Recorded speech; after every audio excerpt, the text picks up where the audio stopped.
Good evening. Good evening, fellow board members. Good evening, Restonians and Reston Association members. Having established quorum, I would like to call this December 13, 2018 meeting of the Reston Association Board to order.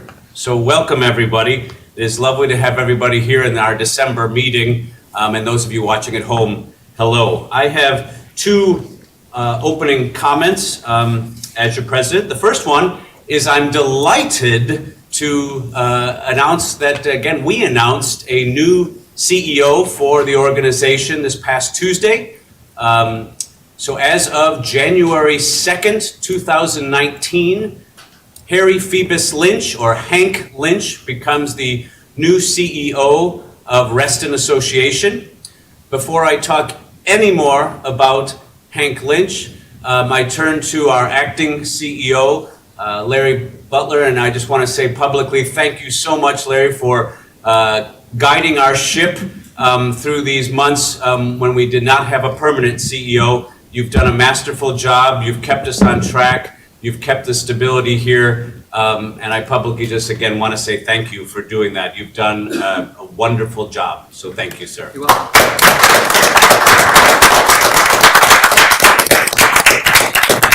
Can I make one quick statement? Please. I want to thank the RA staff who backed me on that.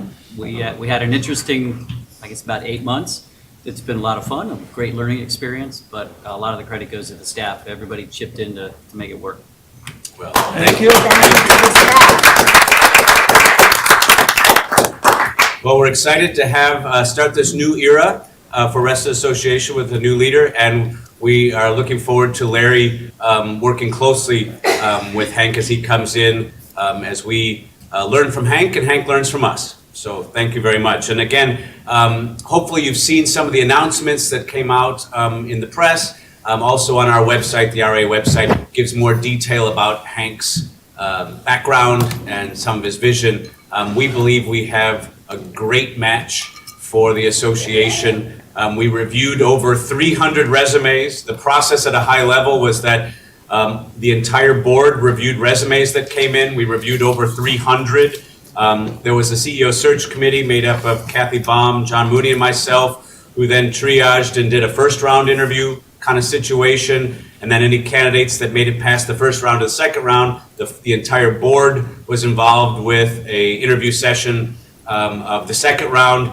We did that a couple times and came up empty. And this time we think we hit the jackpot with Hank Lynch. So we're excited, and we believe you will be too. So thank you, and we look forward to introducing you to Hank coming up in January.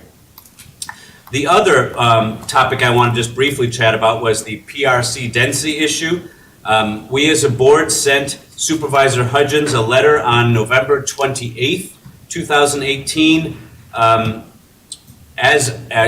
basically stating that our position had not changed, that we were not comfortable with the density change proposal because we had not felt that the county had justified and reasoned out why that was necessary to match the master plan. And we basically said that we felt that way last year, last summer, and continued to feel that way as of November 28th. As of December 11th, we received a series of emails from the county with reams of data and information and various topics, reasons of why supporting the need to do this. We are still working our way through all those documents, to be fair. We will be having an executive session this evening right after member comments to work with our land use attorney consultant to make sure we're really assimilating all this data appropriately before we move forward in any way. We will then have a discussion on the PRC topic in open session after that consultation with the land use attorney this evening. So I wanted to make sure people knew that had happened. With that, that's the end of my comments since we've got a very full agenda this evening. And if okay, I'd like to just move on to item B, which is the approval of the December 13th regular board meeting agenda.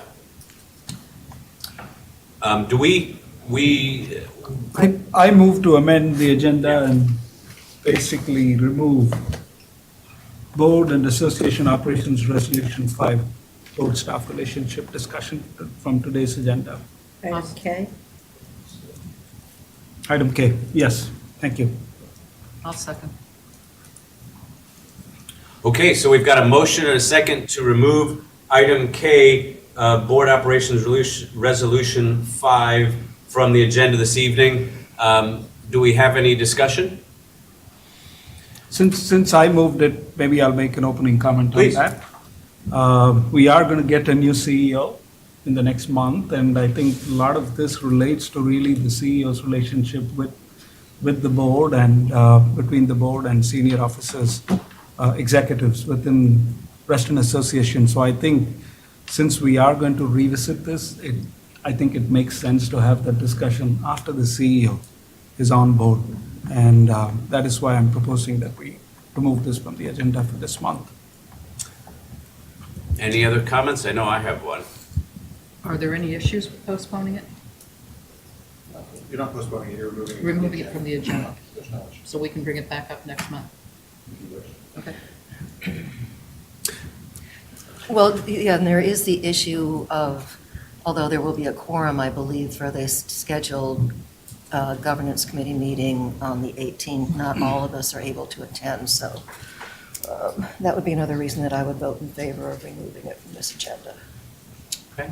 I know personally, I would say that, we've deferred it twice. I have some thoughts on what's written currently. I know John Mooney has a discussion guide that he's looking to get our input. So I favor having a quick discussion on this to give that input such that the BGC is then able to incorporate input that it sees relevant. I agree totally that having Hank review this after January 2nd is a great idea too, and that we will, of course, do that before we vote on a final resolution. But I see no harm in having a short discussion, having John lead us through this so we can give our input so that the BGC can have time to incorporate that input before the next time that we bring it to the board. So I'm not super understanding why we wouldn't want to do that, although your point's well taken, Sridhar, that, that there'll have to be further input, from Hank. John? Mr. President, I share your concern and really the board's concern that we've not advanced this as quickly as we would have hoped. But because there's such widespread reluctance to take it up tonight, I would support the motion to remove it on this condition, that we not leave dead space between now and the next meeting. If you have comments, send them to me, and we will work them into the deliberations of the Planning Commission. Let's not leave this useless, unused time. And I would say, members of the community who have pertinent comments, please share them now. Let's not wait till the next board meeting to do so. John Sridhar? I agree with that. I think it makes sense for people to respond by email. You have the documents, we all have it. I think many of us have had comments on this topic before, but it's been many months. I think I hosted a meeting in June. And I think it's good to put that in email, and so everybody gets caught up, and maybe that's a way to make progress. Okay, thank you. Julie? So the next governance meeting is the 18th? And is this on the agenda for part of your meeting? We have an attendance problem for the meeting of the 18th. So it's a diminished set of members of the Board Governance Committee. So, I mean, we can have a discussion, but quite frankly, in the absence of for the chairman himself of the committee, and also Karen can't be there, I don't think any real substantive work can be done then. Okay, all right, Kathy? So I would be interested in having the discussion this evening, but limiting comments by board members to no more than 2 or 3 minutes, just to get out whatever somebody wants to say and to talk about John's discussion points, and then bring it up next meeting. Okay, so there's another person for that. Okay, any other comments? So we've got a motion on the table to remove it. You've heard some different pros and cons. I don't think it's life or death. We've probably spent enough time on it. We could have had the other conversation by now. But let's call, Just okay, as a one more. reminder too, we have previously received a summary from John.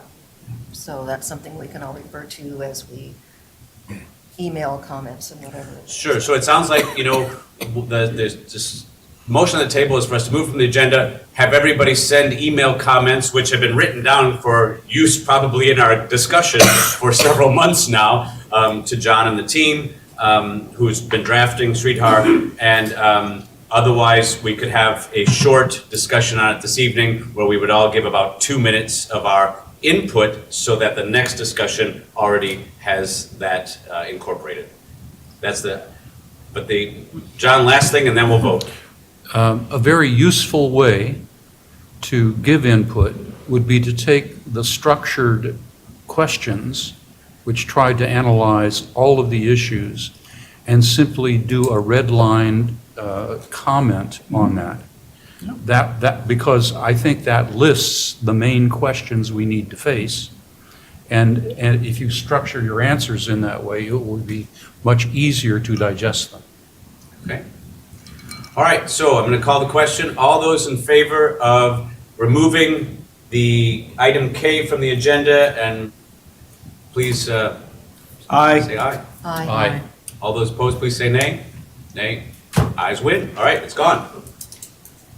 So do not forget to email your comments into the BGC for their incorporation so that we can get this back. And I would expect the BGC to be at the BOC next meeting to tell me when they're going to have it on the board meeting. Can I get that commitment from the BGC? Yes. Okay, thank you.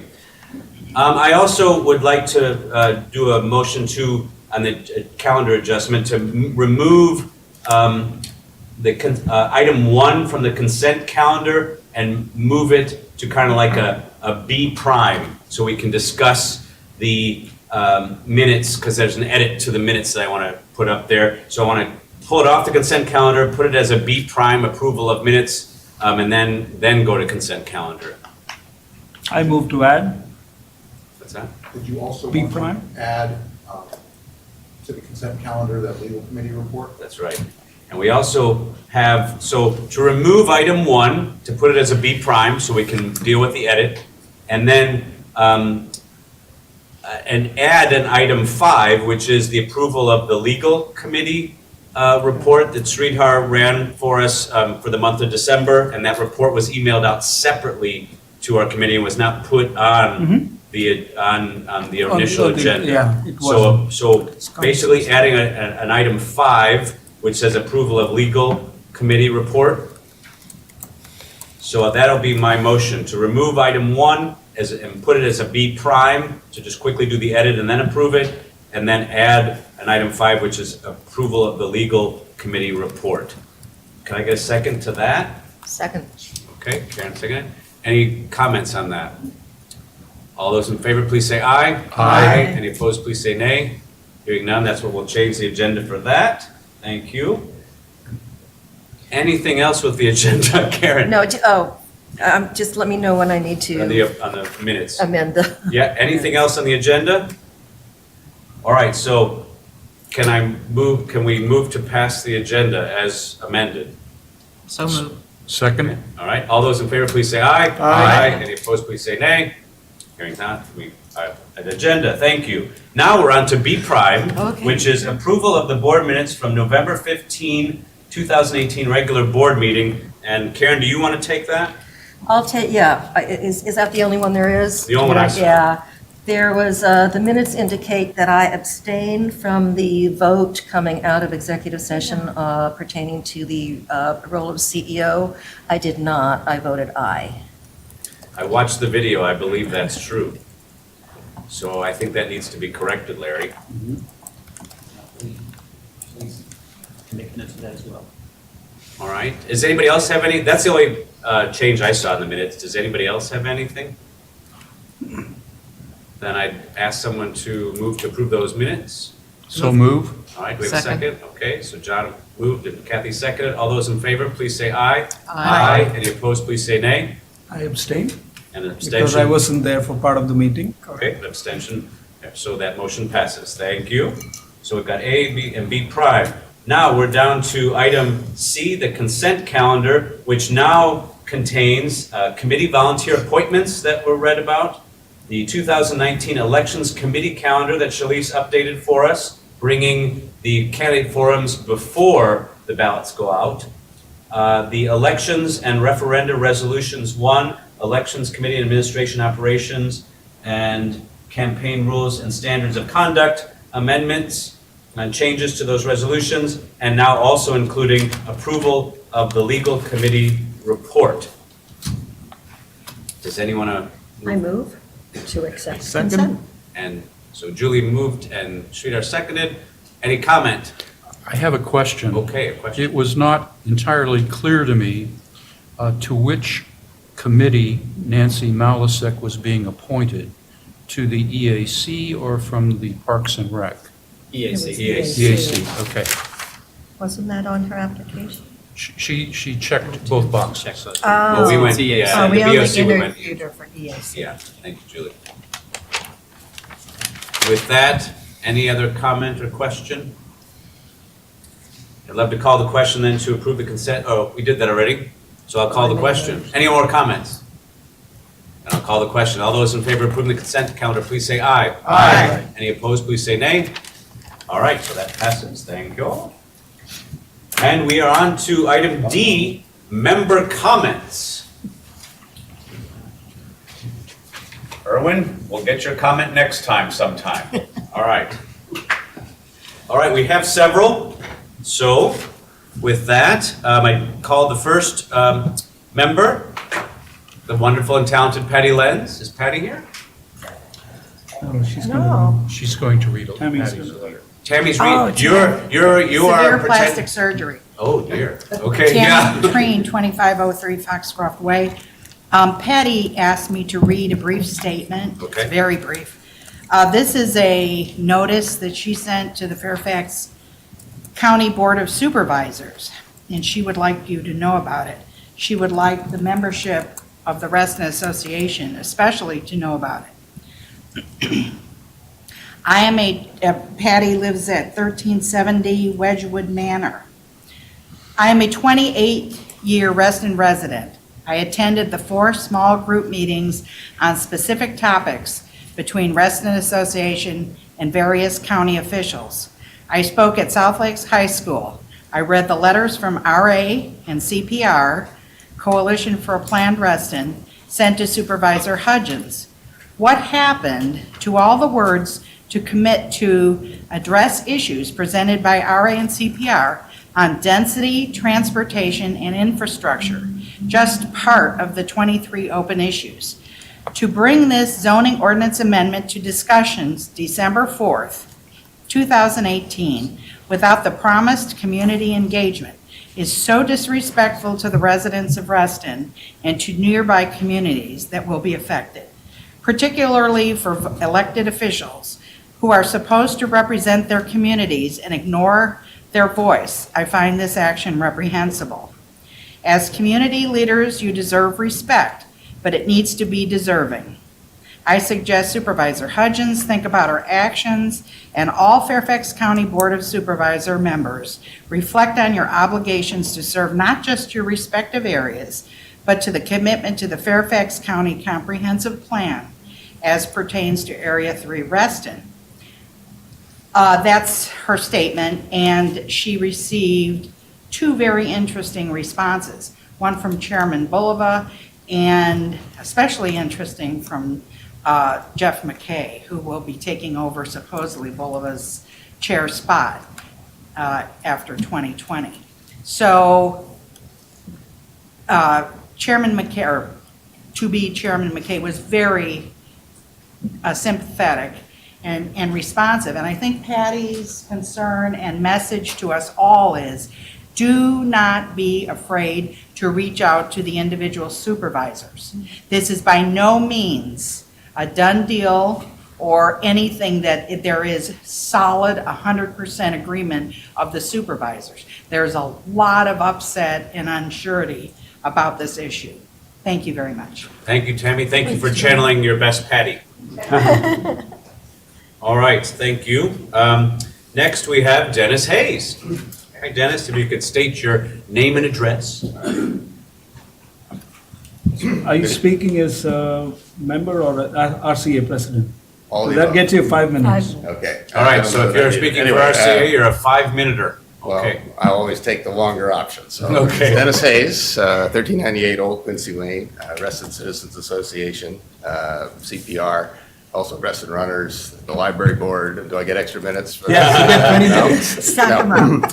Okay, listen, as we come to the end of the year, I wanted to come today to thank the board and also the staff of Reston Association for your leadership and your hard work over the past 18 months. I think it's very clear on an issue that is important as the raising the cap or not raising the cap, that we all work together, that we have unity on these things. Because it's what unity is what's kept the cap from being lifted for 18 months now. It's unity that brought over 900 people out to South Lakes High to question the county on the assumptions that they were presenting to us. And it's unity which finally, after 5 months, forced a reply from the county to the questions that RA and CPR asked. You may notice the verb I used was reply rather than answer, because I have not been through in detail all of it, but I have been very deeply into the areas that I worked on, the 7 questions that we put forward. And unfortunately, the information that's contained in that is the information that we were given last July. And it's because that information was not sufficient that we asked follow-on questions. So regrettably, there is nothing new that I have seen in the answers or the reply that we got from the county. Actually, I should be more specific. There was one bit of new information that was contained in these answers. I'm sure it leapt off the page for you as it did for me. And that is that in Town Center North, the county now says that there is an option to have a penalty rather than open space.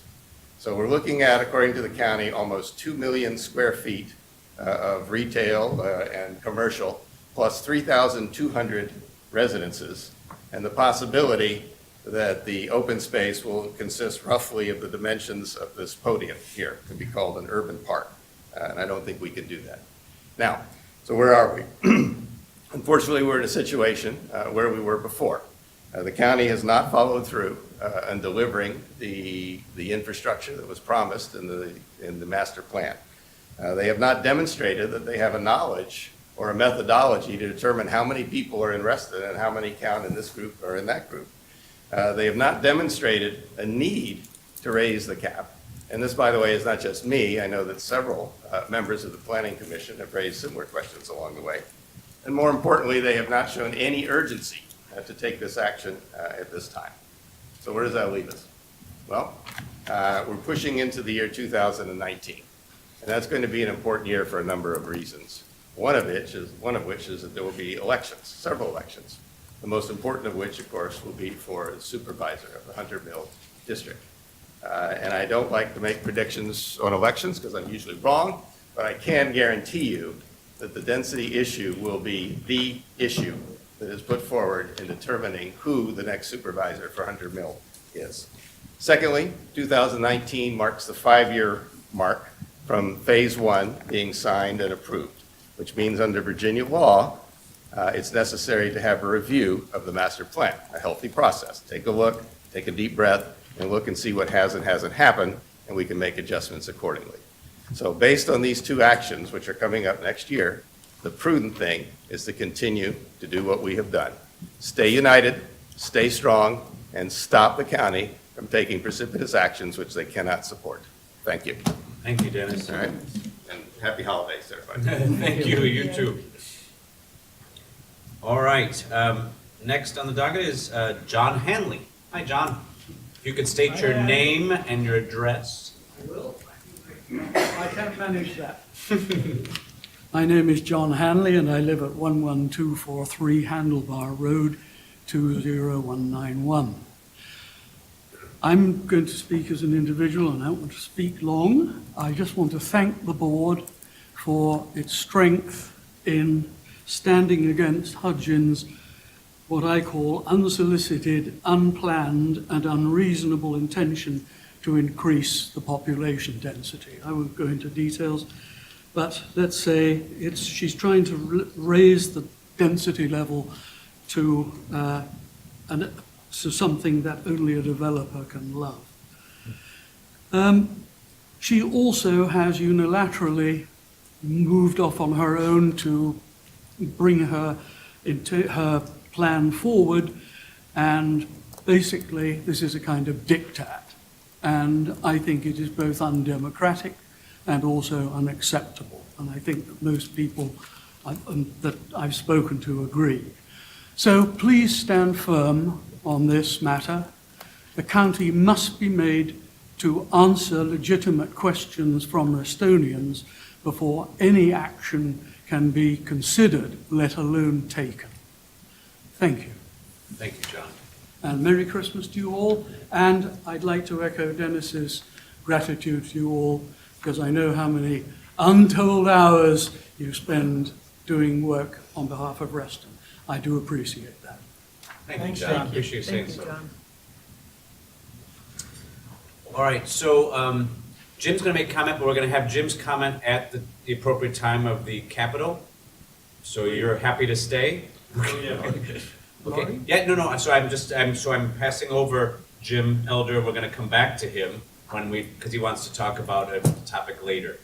Lori Dodd is next. So hello, Lori. Welcome. It's nice to see you. So if you could state your name and your address before you make your comments. It doesn't bend down. Doesn't It's kind of bend, weird. okay. It just, you can That's bring all it right. closer. I don't know. That's all right. can hold it. Can you hear me?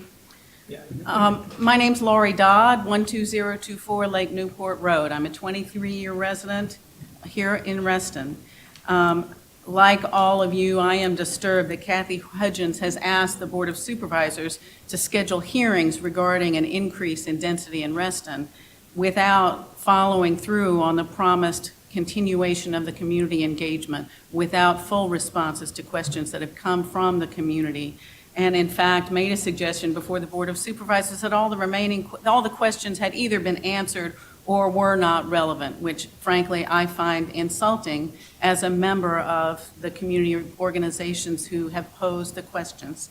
So, and it was disturbing to me to see other supervisors in Fairfax County speak up for the right of Reston residents to be heard more than our own supervisor had done.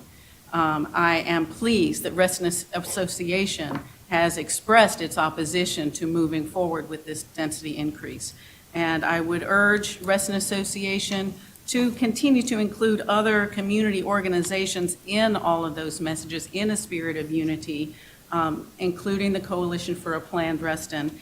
And I would not like to hear of meetings that Reston Association calls with our Board of Supervisors or a member of our board without including representatives from those other citizen organizations. We need unity. We need to move forward together. Density will be front and center in the 2019 elections and in everything that involves Reston from here on.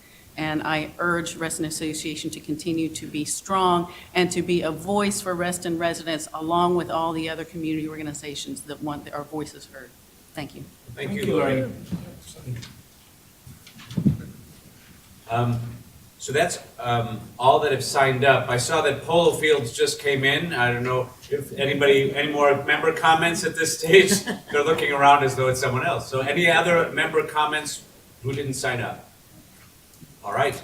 Well, thank you so much, everyone, for your input is essential for us to be educated and make informed decisions. So thank you for taking the time to come out. With that, we are now on to item E. So I would entertain a motion to move into executive session or consultation with our land use council. So moved. Second? All right, so we have a motion on the table to move into executive session. We as a body will move into a different room. So we're going to turn off microphones and move into a different room. You're welcome to stay here. With that, you have a comment? I have a comment. So after the executive session, I'd really like for the members to hear in an open session as to what is the advice that we got from the outside counsel on the PRC issue. Is that, I think that's the I would appropriate thing to do. I would agree to the extent that it does not injure any legal strategy we might have. So when we come back after executive session, we will have an open session to discuss the PRC matter. We will be able to discuss those things which, are appropriate. And if there are if we are given advice by legal counsel, those things would be inappropriate to discuss. So we will have to make those judgments. With that, I'd like to call the question. All those in favor of adjourning to executive session for a consultation with our land use council, please say aye. Aye. Aye. Any opposed, please say nay. All right, Stefan, we're going to adjourn for executive session, and we'll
Hello, and we're back in open session at the December 13, 2018 Board of Directors meeting for RA.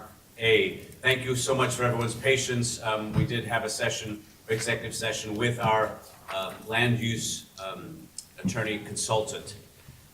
I'd like to, as we're back in open session, I'd like to put a motion to the table.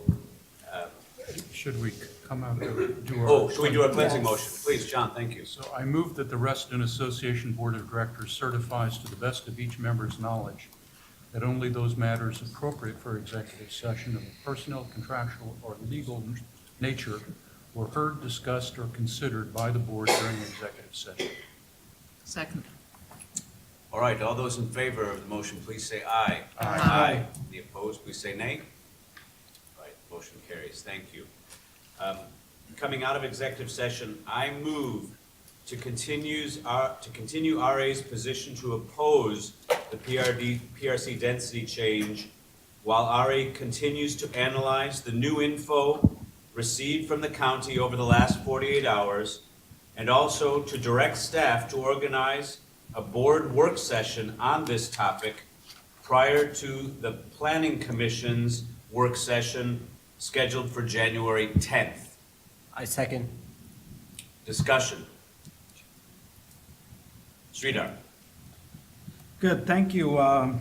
First of all, I want to say that I'm happy to have heard the outside counsel as well reiterate that nothing has really changed from our perspective with all the responses that we've received. But I have some additional comments that I want to make, so, at least for the record. I think we should leave the PRC density level where it is, 13 persons per acre. The county documents estimate that the current density plus approved plans will get to 12.46. And most recently, it seems like even the most recent project adds up to only 12.18. The 12.46 includes many projects like Spectrum Center development, which are not on the cards for a while. So there's a lot of slack that is built into the current density of, the limit of 13 per acre. So based on the facts that we have, including a very inaccurate population estimate, which I believe the Director of Planning and Zoning told us, some of the members on the board, that they are trying to recalculate the population in Reston and they don't have an accurate estimate as yet.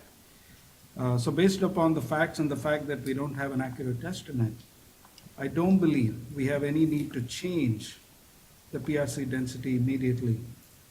We received responses right at the last minute, just before our board meeting, pretty much saying the same things that we've heard again and again for a very long time. The county typically responds with the same set of replies, to paraphrase, basically Dennis. They are not answers, they are just replies, but those responses do not really address the concerns of the community. I've said this before, slides and tables with no funding and implementation schedule, don't really make up a plan that we can support. For example, transportation.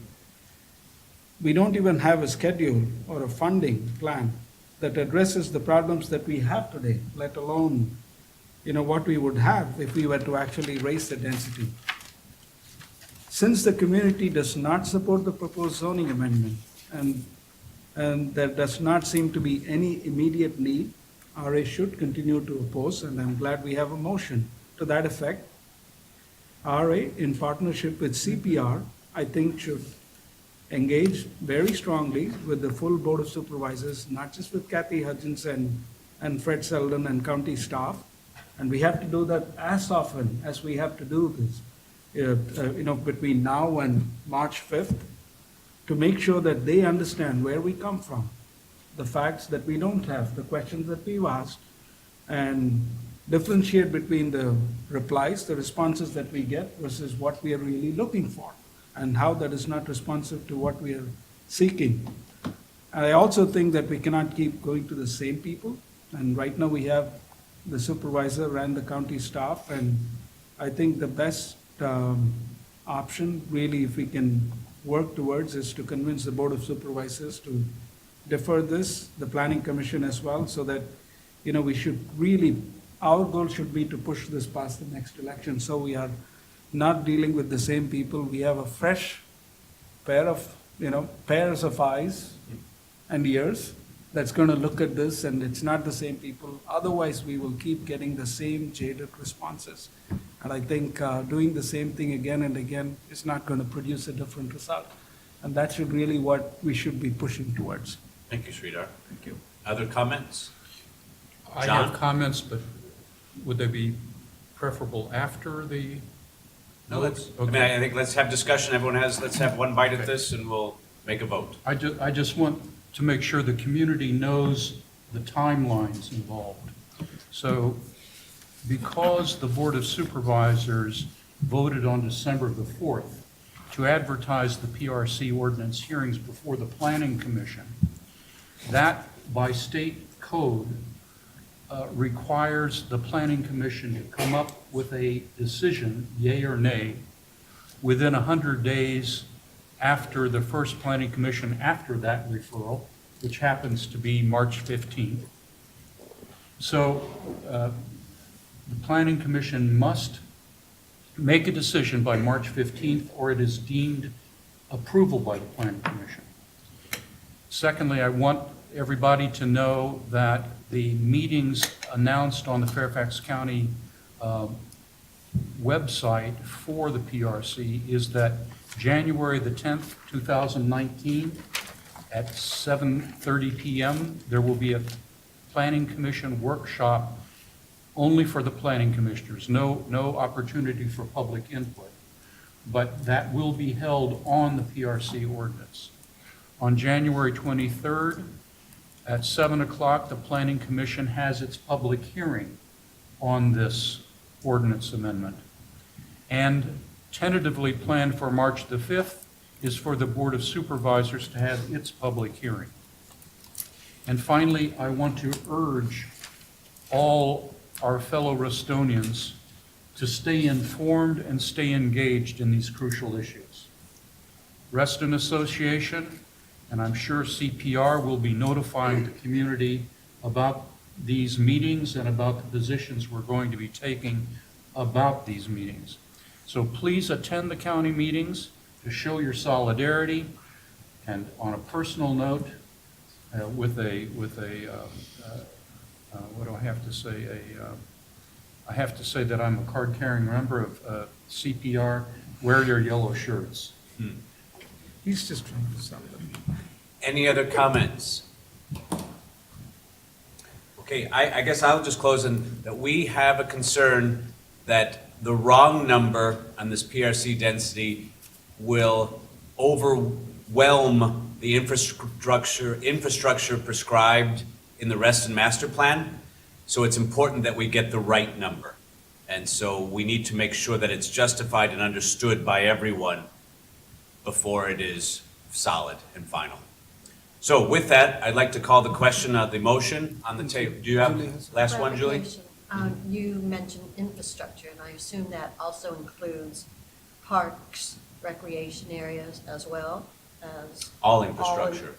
Great. All of it is described in the Reston Master Plan very thoroughly. That's why we are a planned residential community, and we want to protect the planned part. Could you repeat your motion, please? The motion I will repeat. Move to continue RA's position to oppose the PRC density change while RA continues to analyze the new info received from the county over the last 48 hours, and also to direct staff to organize a RA board work session on this topic prior to the Planning Commission's proposed work session of January 10th. That's the motion. It's been seconded. Any other comments? I'd like to call the question. All those in favor of the motion, please say aye. Aye. Any opposed, please say nay. Any abstentions? Motion carries. Thank you. All right. Thank you very much, everybody. We're going to get on to these next topics. We have item G, the treasurer's report. And with Eric, the treasurer, not being here, just as Tammy channeled Patty earlier, we're going to have Tom Deal channel Eric Carr.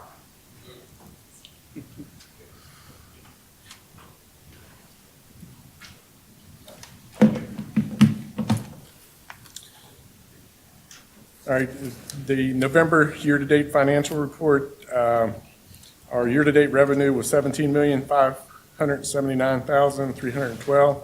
That's a 2% decrease as compared to the budget that we projected year-to-date. The year-to-date operating expenditures, $13,272,088. That's 5% down from what we had budgeted year-to-date.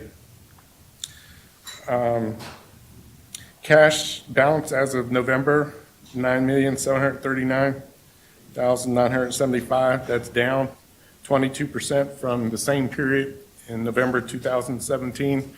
And basically, that was the payment of the Tetra property, the note payable that was also, our employees are down from the 118 as of November, 109, that's an 8% decrease. And assessments have been collected, which is in line with previous years. We're at about 98% collection on the assessments. And usually about 2 to 3% is in legal for collections in August and September. If you look at the draft statement of revenue and expenses where the various comments relating to the Do you have it year-to-date. up for the screen, or, Yeah, it I might be tough to mean, read. if we look at it, it means I'll go into Dropbox or I'll wait for Larry to scroll. Right there, that one. Yeah. Basically, all the variances that are 20,000 or more, the explanation hasn't changed. The numbers are pretty much the same, so I won't have to go over there. There's no new additions. And Treasurer Carr had emailed me. He said that he was crashing on a proposal tonight. He did leave a couple comments that I'll read. He said the numbers for November seem reasonable, and we are on track with respect to our 2018 budget top line. He didn't see any variances that strike him as problematic. Another comment he made, he said, in looking ahead in December and on the 2019 assessments being paid early, he would flag the board that the federal government is under threat of a partial shutdown on the 21st of December. He said, if this happens, I would expect early payments to be significantly lower than they would be otherwise, as many of our members are federal employees. He also said he would like to add that it is good that we were conservative with this budgeting during the last month's discussion, the part about how much cash to hold in reserves and how much to estimate for the early payment dues. And for that reason,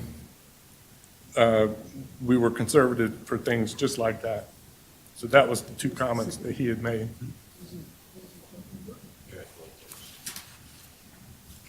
Tom, could you just talk for just a sec? Sure. Could you talk a little bit more about, and I know you sent it, but just to state it out in public, how our year-end forecast looking? Big changes from last month when you were forecasting things, or are things falling in line for the most part? And what I remember is we have the 200K about deficit in the revenues based upon the one line, in Right. one line item there when you did the departmental things for some of that, and it ended up being that the naming rights, on the revenues, and then also the $200,000 kind of below the line, the expense, which was the non-reduction in headquarters rent. And those are the two biggies. Are there anything else that changed? No, pretty much the forecast has us 400,000 down as far as revenues to the budget. And then our forecast for the expenses are about 600,000 under what we had budgeted. So we're to the good of about 200,000 in our projection. I got those out early today to everybody on the board. Hopefully they had a chance to look at that. I saw you send the forecast from my department earlier today. Yes. Not enough chance. I haven't had the time to look at anything, so I'll have to go back. So again, I know you sent them out today, so we're going to have to take a look at that, and if people have questions, I'm sure it's fine that they send to you and Larry. Is there any other questions from board members to Tom? Julie? So I'm looking at all the documents here, but the real number I was looking for is, what's your anticipated cash on hand at the end of December? I had put together that same spreadsheet that we had gone over in the previous meetings. I had forwarded to the fiscal committee members. Unfortunately, I didn't provide that for you guys, but I do have a copy here.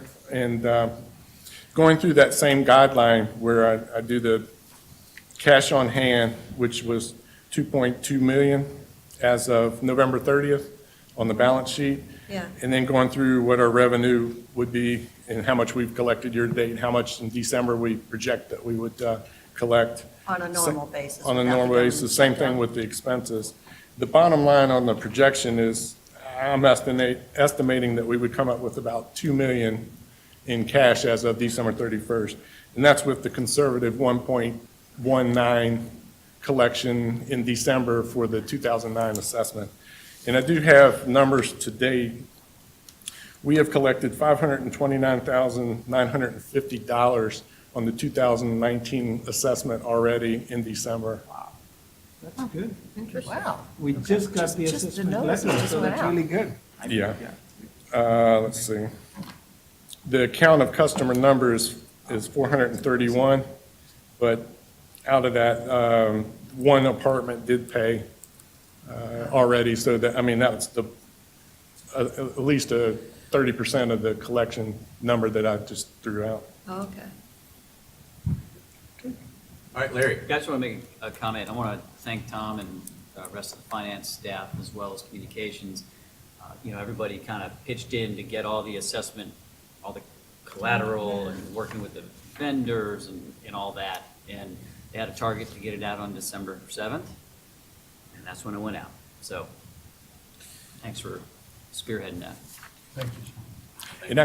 And I can forward the board that sheet, that same sheet, so you have it to study and look at it. If you have any questions, feel free to That'd be to great. email me. I'm here to answer any questions.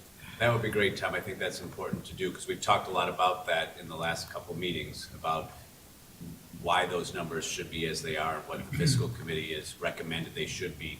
So thank you for doing that. I think it makes sense to do that. And again, your comment from Eric was that his concern is that that 1.1 income figure for December might be low if the government shuts down, is what was his Right. comment.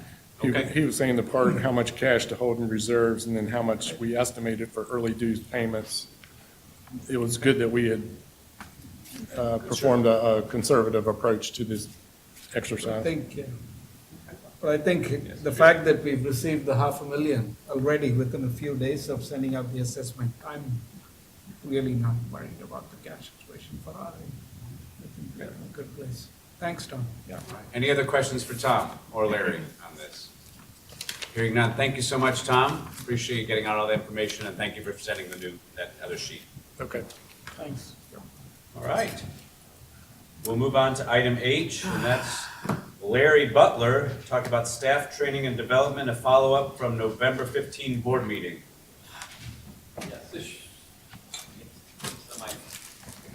So at the board meetings where we discussed and approved the budget, I was asked to provide some follow-up on the specifics of the staff training and development.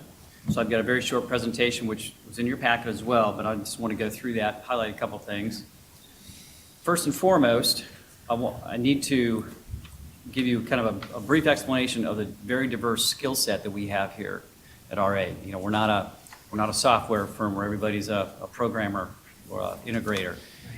We have all these different specialties and skills, all of which require different training, development. A number of them have certifications that are either required or mandatory. I've got an example of that coming up. But again, this is just a perspective. This is not all of them. This is we'll say most of them, of the variety of skills that we have on staff here in any given year. A quick historical perspective, the average budget from 2013 to 2018 was $67,000. The average expensed over that period was about $44,000. The 2018 is based on what our current forecast is. And then in 2016 and 2017, some of you remember, staff was directed, this is before I became acting CEO, this is in a prior leadership, to reduce expenses mid-year. In one of those years, it was 3%. And as you've heard me narrate before, one of the, when you're directed to do that, one of the easiest things to trim to get to that number is training and development. And obviously not the mandatory stuff, but the training and so forth. The other story I want to share at this point, having just gone through not quite done, the common review that we do, you've heard me talk about that as well. I've had the opportunity to spend a lot of my time reading self-assessments for about, where are we now, about 85, Melissa? Roughly 85 employees. And I was amazed at how many people at all levels and all those skills have requested training. And we're talking really specialty training for those particular job functions. So that's just something that really I have done mostly in the last week and a half, kind of a full immersion. But I wanted to share that. This is a couple examples of the mandatory and then what I call enrichment training, which is, building upon some of the skills you have, attending workshops and conferences and so forth. Obviously mandatory, we have to keep up with those, such as our esteemed counselor sitting here, things like that. So right now in the 2018 budget, what we have is 66,964, and that's about 1% of the salary and total salary and wage budget. A quick industry scan on nonprofits, that range is 1 to 3% of the salary line item, not other employee costs, but the salary line item. That's just a little benchmark point. So the forecast right now is 35,083, and as we went in through the budget cycle, and I directed staff to cut the 2.5%, this is one of the places they cut, and $10,000 of that was just in covenant. So Anna basically swiped that whole piece off. So currently, in the 2019 budget, we have 37,525, and that's what you all approved. And so the additional funding request that I had presented before and that you wanted more detail on is 22.5, which brings that total up to 59, which is actually a 12% decrease from the 2018 budgeted amount. Now, the other thing that I put in your Dropbox, and I didn't want to even try to put that on the screen, was a very detailed explanation, really by position, on what kind of training, whether mandatory or otherwise, that the staff has historically done, as well, and quite frankly, that's what the request is going forward for those types of things. And clearly, the requests are more than what we're asking you to fund, so it's really up to the department heads to determine, which of their staff do they feel, needs that enrichment training. The mandatory will take care of course. So that's the ask. And so I've got Melissa here as well, because she's... Okay, I have a question. So I know some people did not see that they have the chart. I did see that we have the chart, and it goes back to 2000, I believe 2014 through 18, but your last page has an ask of 46,237. How does that jive with what you're asking? That's what we're asking. The requests are greater than what we're asking. The requests are 46,237, according to what I've got here. This is the request here. Okay. So that is I'm up here. Okay, because I'm assuming that is the total cost, but your request is this. Is that the way to look at it? Yeah, I want Melissa and Laura actually put this together. Okay. And I will admit, I've been preoccupied that's okay. No, over the last week and a half, so. So again, please, if you could, Melissa, just describe, there's probably a request for training, and then there's a request into us to augment the budget. Maybe you could describe that to some level of next level of detail. Right, so what Larry just said. Could you get is- close to the mic, please? What Larry just Thank said is correct. So our total in there is higher than what we're asking for here. So we're, 22.5 is what we're asking for, and you've got a total of 46 in the spreadsheet. But is that total? And the spreadsheet, So please the- just describe, the spreadsheet is requests of the department managers for training? Correct. Okay, so, But does so that include you everything? have a budget of doesn't. 37,525. Your ask is 46,237. So that's like 12,000, 11,000 some odd dollars. Yeah, so the question. But you're asking for The spreadsheet. 22.5. So I'm trying to Right. Drive those numbers. jive those numbers. So we gave you a flavor of what is being asked for. So Okay. that's not everything that's mandatory. It's a lot of enrichment training that's listed in your chart. So we've got other items that are not in that chart that make up the total of 59,625. Okay, the other thing that you don't have, and I've asked this question before because it's a serious concern for me, is we're getting new software next year. And whether you have your staff taking time during the day when they're getting a salary, there is a cost to training on new software. Have you accounted for that anywhere? That is not specifically accounted for in there. Okay.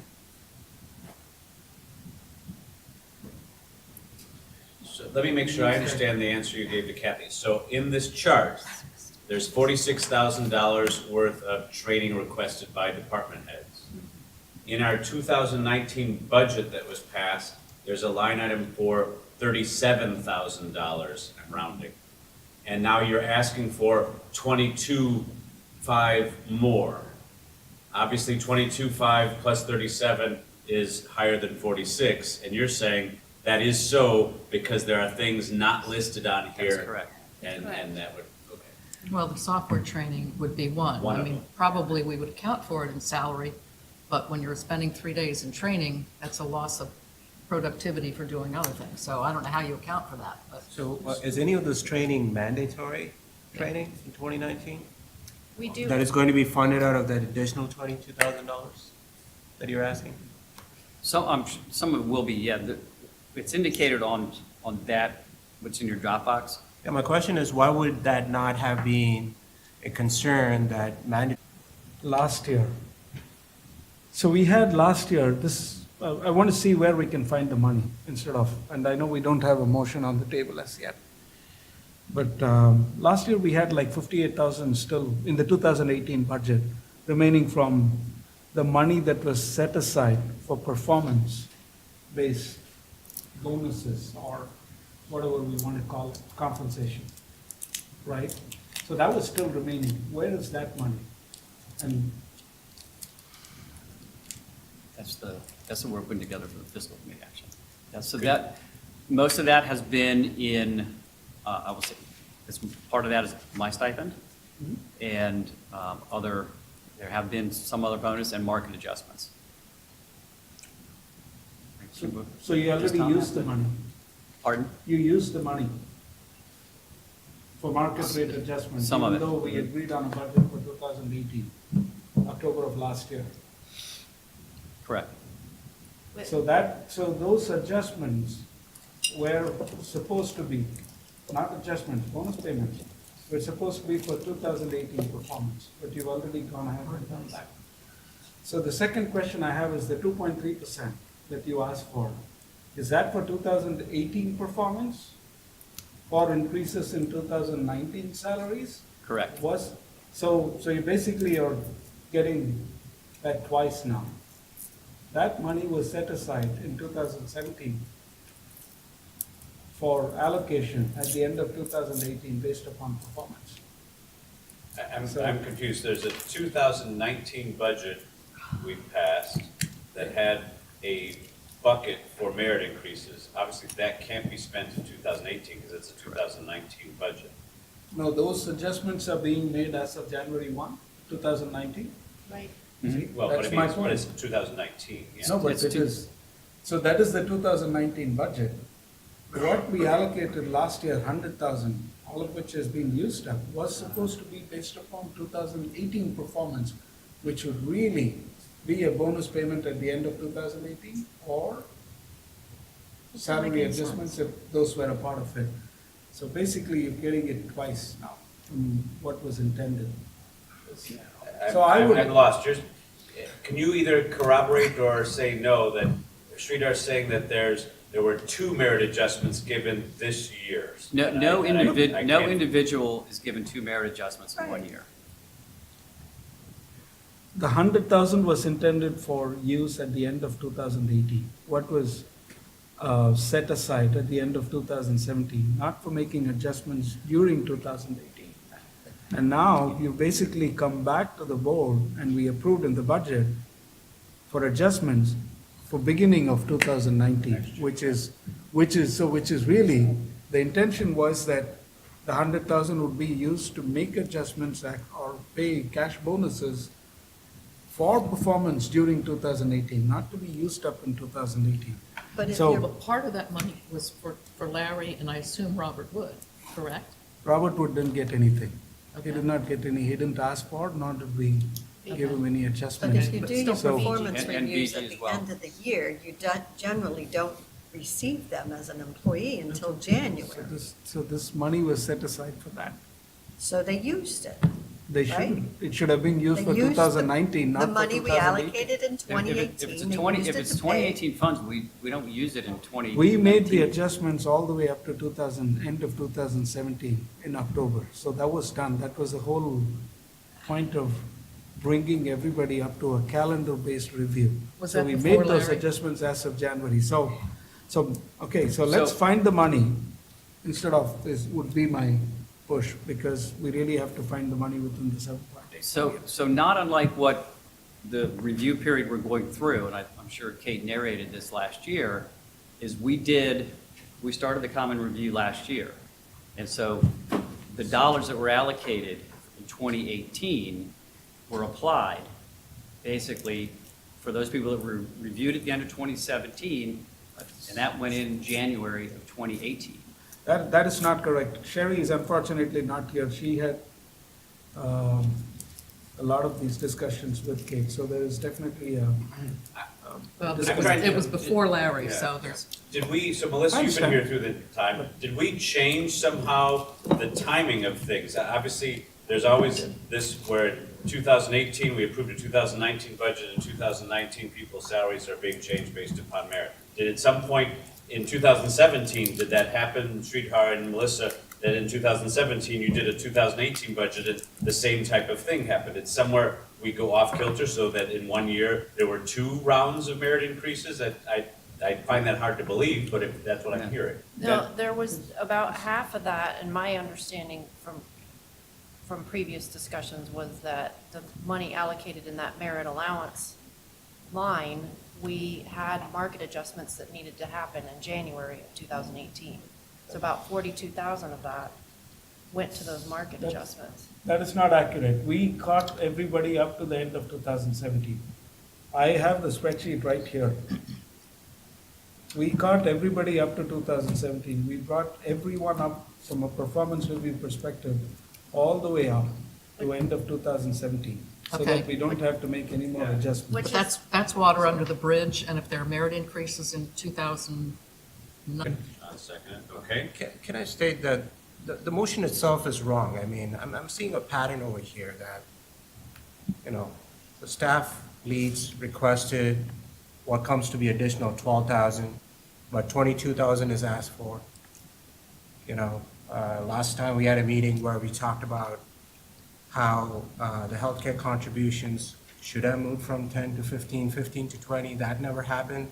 Yes, I it mean, did. I really understand that. Whoa. Oh, hold on a We second, I'm changed talking. healthcare things. Yeah, I still had to make the point. What I'm saying is that we have to run a tight ship, and if we decided on something, I think the message I want to send to the staff is that this sends the wrong message to the board, especially when 12,000 was asked for, and then now there's 22,000 over here.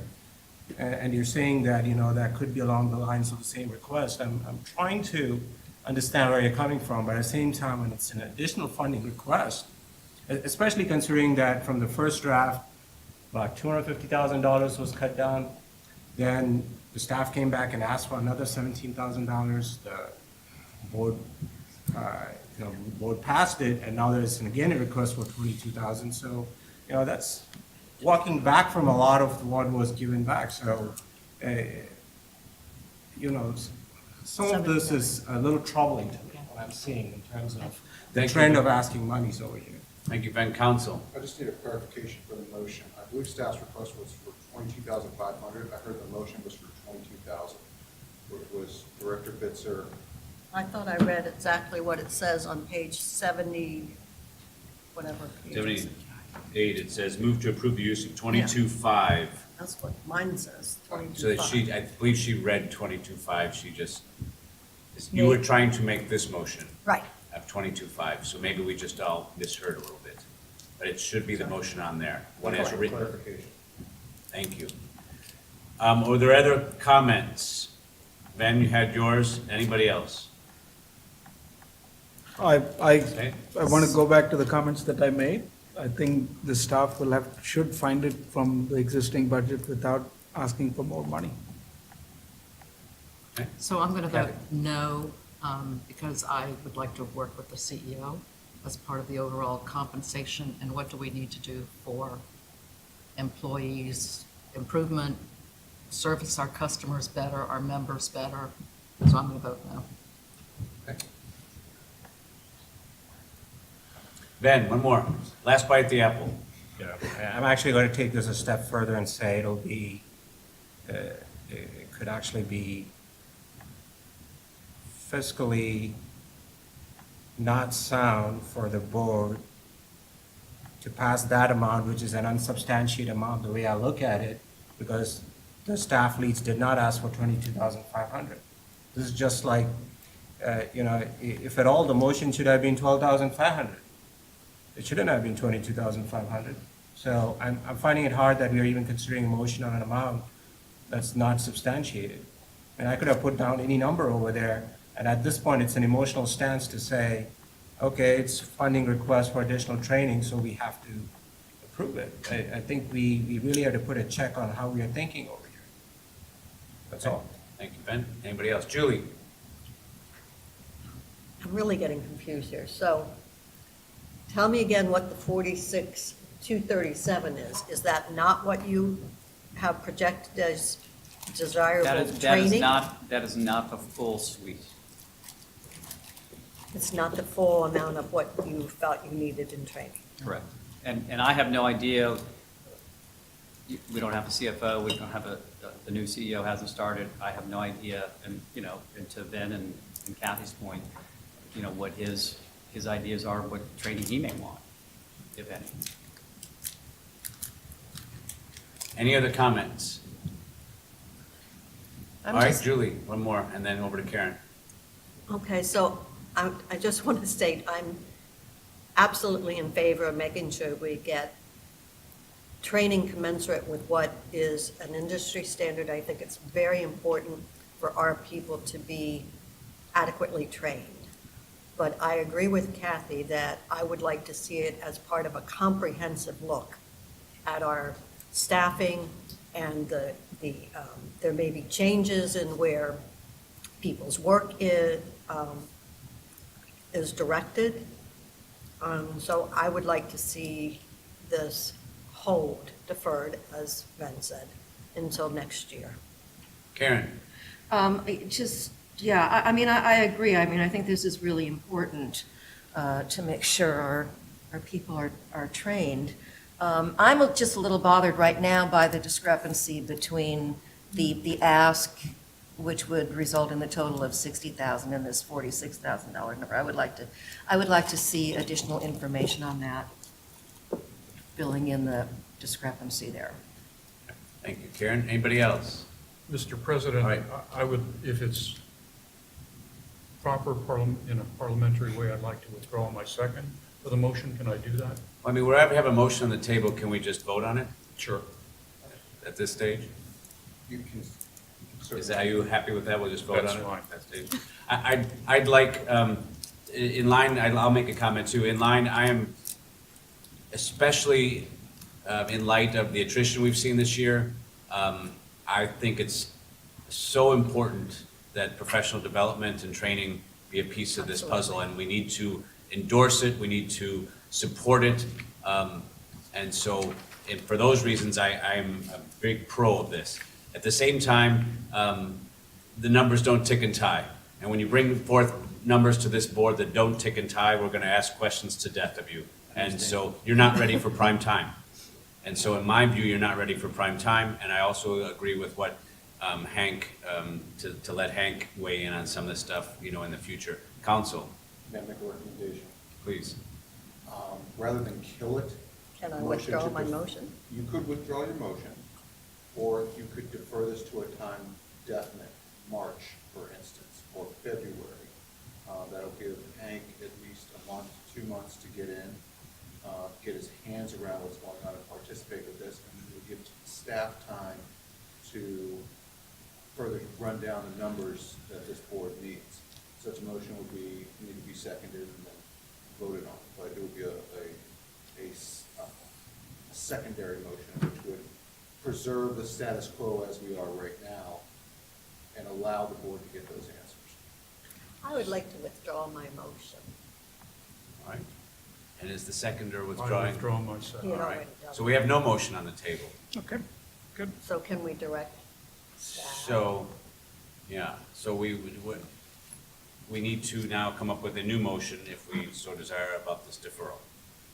Yes? Or can we just give staff direction? You could Yeah, you- just give staff direction and tell them to come back when they're In ready. February. As I said, I don't think you're ready for prime time based upon what we've just discussed and the numbers we've seen. Please come back when you're ready for prime time with this topic. Shall do, with Hank. Thank you. Thank you. Thank you. Thank you. Thank you, guys.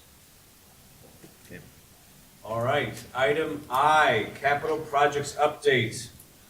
Honorable Chris coming to the platform.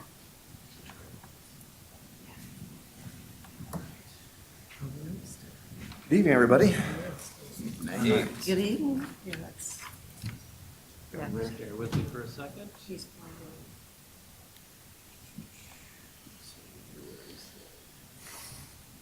Where's yours queued up? there, Oops, Chris? you need clicker duty? Oh, Yeah, Larry's he's on getting clicker it. duty.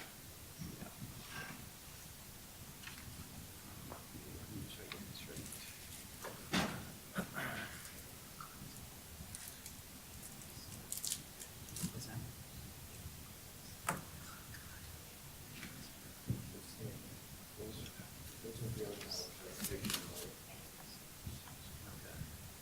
Which one was it? This one? It's in a PDF. Yeah. There it is. Let's try that, yeah. Technology. Okay, I'm here to give you a year-end and carry-forward report with a couple of capital asset acquisition reserve fund requests. So just kind of going over a couple 2018 project highlights. Right now, we're projected to complete $3.1 million in project work by the end of the year. That's about 46 out of 84 projects, so about 55% completion. And that's, in my opinion, in the face of one of the most difficult years for weather. Right now, DC is going to be in the top 3 wettest years in history, 2018 will be. So that definitely stalled some things a bit more than I would have liked. But, you know, still, I think did pretty well overall.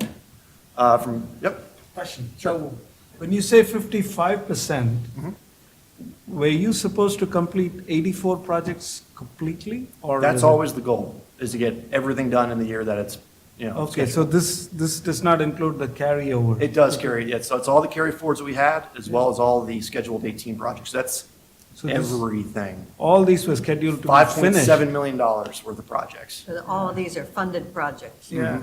Yeah. Wow. And trying to get through as much as we can in the year that they're budgeted is always my goal, or always will be my goal. Didn't quite get there, obviously, we got a little bit over halfway, but considering the weather, you know, lost Garrett, so we lost some manpower. DRB, you're kind of running some scheduling issues with that, trying to get onto agendas to get approval, so you can't start a project until you get it approved. So we've I think had we got a a couple tennis different project things hit it this put year. in there for a tree coming down onto the tennis court. Tennis courts, yeah, we had a few bumps in the road, but, you know, definitely our goal for next year is to get through even more. Okay. In the contractor's perspective, we successfully implemented the purchasing procurement resolution number 7. I've been working a lot with general counsel and, drafting a lot of these contracts, going back and forth with contractors with, kind of arbitrating some of the requirements we may want them to have, and going back and forth. So it's going pretty well. I've done quarterly reports with you, come back every quarter, reporting out how it's been going. And then for communications and engagement, we successfully completed the Hook Road Community Engagement Project. This slide wasn't included in your Dropbox, but just kind of wanted to throw this in there to give you a little bit of a comparison. So in 17, we executed 1.8 million in projects. We're at 3.1. Carry forwards are going to be pretty much exactly the same as last year. And then from budget variance, we're looking at about $200,000 less this year versus last year. And that's 33 projects was done in last year, and we're at 46 for this year. So looking ahead for 2019, some of the objectives we have going on are doing some webpage improvements, increasing more communication channels between capital project department as well as other departments and the membership. We're also looking at trying to streamline the current procurement process, getting more into doing some of the multi-year service agreements to kind of give us better economies of scale and lock in pricing. Other major projects we're looking at doing is the Lake Audubon dredging, as well as the reserve study, and then preparing for the 2020-21 budget. Some other pieces we'll be doing is more coordination with covenants. We'll be doing a full review of all of our assets to make sure that we're in line with the same DRB requirements as the membership. And also coordinating more with the maintenance staff to kind of interrelate the capital assets and then the handoff to maintenance and how they kind of take care of it from there on out, and then sort of scheduling out future projects between each other. So this is a snapshot report. The data in this is also a little bit different than you might have seen in your Dropbox. It's because I updated as of this afternoon. So as of today, we've spent $2.9 million in projects. Like I said, we're expected to get to 3.1 for the end of the year. So we have several large projects that haven't invoiced out, such as Butler Pond, which just got its inspection cleared today.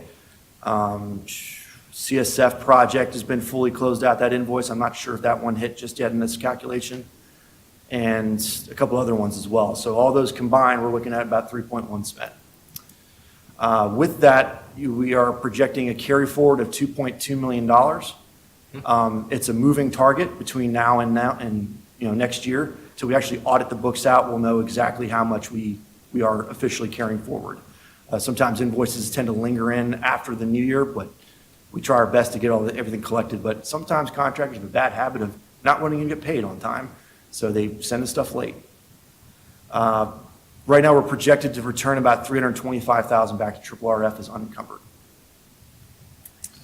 So diving in a bit more detail, you can see the budget percentage of the carry forward. So we're 37% of the carry forward budget for next year is in boat docks. That's pretty much all Lake Ann dock. Tennis courts, that makes up predominantly North Hills tennis, and everything breaks down into smaller pieces of little bit of projects. The largest set of projects we have going on next year is for pool buildings, but as you can see, the percentage amount's pretty small, so there are a lot of small projects. So in total, 37 projects will be carried forward to next year. And that includes carry forwards we didn't complete from this year, they're also getting carried forward again. It's that new dechlorinization thing we have to do for the pools, does that fall under you, or does it fall under somebody else? I believe that's an operating project. Depending, I guess, in terms of how much that cost goes in on an individual asset, it might kind of roll into chlorination systems. So that expense will get rolled into that. But I'm not seeing it in this stuff. No, that wouldn't be part of it. But in future reserve studies, that expense would probably be worked into it as part of that asset. Now it's kind of being upgraded, I guess, in that sense. What are some of the 9 other projects, Chris? 9 other projects. I remember off the top of my head, actually, what those were. They're really small projects that, if they're not part of any of those categories, there might have been other site features, such as the Walker Nature Center. There's still some engineering funds left from that we're carrying over because the project actually hasn't executed yet. Other smaller items like that. I try to keep it just the big dollar ones. It caught my eye because it's a big chunk, but it's. It is, yes, I apologize, yeah. I can provide you the full listing of everything. No, that's okay. And then diving down to a bit more detail, so you can kind of give a comparison of the 5.7 million, and if you work at the math, I think I've rounded off something a little bit, so it's 5.6, but it's 5.7 in total. So 3.1 completed, 2.2 in carry forward. Your largest portions of that carry forward, like I said, are the Lake Ann Dock, Lake Ann Dam, North Hills Tennis, some of the pedestrian lighting stuff, and then the rest of it is the other miscellaneous carry forwards for pools and whatnot. So you can see that's the top half of it's just in those segments. So moving into talking about some of the carry forward items. So this year, North Hills Tennis was up for renovation. We kind of had a bit of a stumbling point when Glade took a hit with a giant tree through the court, and we started at one point kind of, do we want to do Glade instead, or do we want to stick with North Hills? So we managed to get Glade up and running without too much of an expense. And so we felt it was better to stick with North Hills as the project. Since we had time and we wanted to really make sure we were detailed before we started going out and getting official bids and setting contracts, we wanted to get a little bit more data. So we hired out 2 different contractors to come out and evaluate our court systems over at North Hills to kind of help us dive deeper into what we might not be seeing. Following the assessment by staff and users and industry professionals, we determined that the currently allocated budget will not be sufficient to do the project in whole. The existing irrigation system of that facility needs to basically be completely redone. Sure. Yeah, wasn't that already the case? Weren't we going to resurface, So- change the irrigation system, also the light poles? They So were, before it was really rusty. just, we'd scrape off the top layer, do a couple little fixes on the irrigation here and there, and that was it. After talking with the guys, they basically said, you need to rip this all up, actually turn the whole system 90 degrees because they actually have the irrigation going the wrong direction. According to topography on the site, the water is trying to run uphill versus with the land. So if you see that left graphic right there, the arrows, so the area of light going down to dark, that's showing your gradient. The irrigation boxes that feed water are at the bottom end of that. So the water is actually going the wrong way. When did you learn about all this? This was learned around July or August when we had the consultant come out to do the evaluation. And then we started kind of going back and forth with some of our vendors that we had identified to start trying to build up projected numbers what we would need. So I'll let you go through the presentation, but what I'm trying to understand is if you learn about it in July, then why is this coming as an extra item after having passed the budget last month for 2019? And now this is coming up. Because the anticipated, and I'll get to that in the board motion, is to use the variance that we have from this year's budget to offset it. And I've already kind of gave you a calculation of what that would look like. So even with the increase in cost for the project, we're still putting $325,000 back into RRF. So we're not asking for any more money, we're just reallocating Okay, so I have it. to,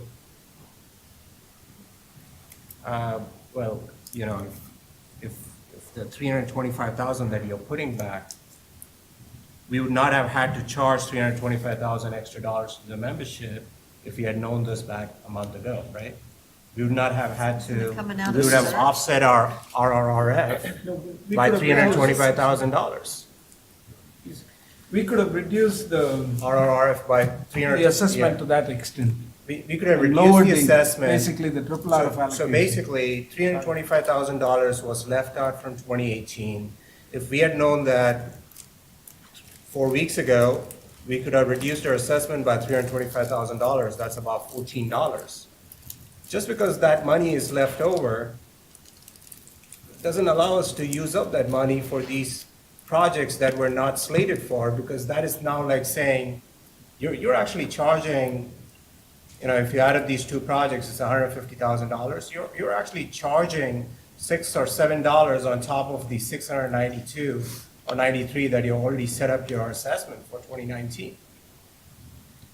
Let's let Chris keep going. I mean, I think what he's trying to describe to us right now is that he's got a North Hills tennis renovation project that was on the books that he is in the middle of retweaking the numbers of what he needs to do. At this point, let's let him continue, and I think you're going to get to the numbers you want us to think about in a minute. With that, we also did a little bit of reevaluation of the original lighting system we had kind of looked at and scoped, working a lot with, staff. Jim was a great help to kind of aid me in sort of studying the light system we had designed originally and then tweaking it to make sure that it was sufficient and last a long time. I mean, these kind of changes will last potentially 30 years. So whatever changes we do now, we need to make sure we have plenty of capacity so that way we can grow with the need over time versus having to make multiple upgrades, constantly in order to fit the need. So this will allow us to scale up and have plenty of capacity as we go into it over future decades. So, Jim, is this the exact topic you want to talk about, North Hills? So let's let, Chris, when you finish the North Hills section of this, let's let Jim say his piece so he can stay or leave as much as he wants at that stage. How's that sound? So Yep. finish up North Hills and then let's let Jim make his comments. So just showing us side by side, the original budget versus the new estimate. You can tell right now the primary change of that is based on the resurfacing of the clay courts. Instead of actually resurfacing, it's replacing now at this point. And there was a slight adjustment to the LED court lighting, but it's not really significant. And then the tennis bathroom entrance and the water fountain has not really changed at all. So as a result, you're looking at about $95,000 additional needed. And All right, so that's let's going have, if we could, can we have Jim Elder come up? And if, Jim, if you could state your name and address and your comment for us now that we're in the middle of thinking about tennis and clay courts. Are you speaking as staff, as a member? No, as a member. All right. Okay, all right. Good. He did ask earlier if he could make a comment on this subject.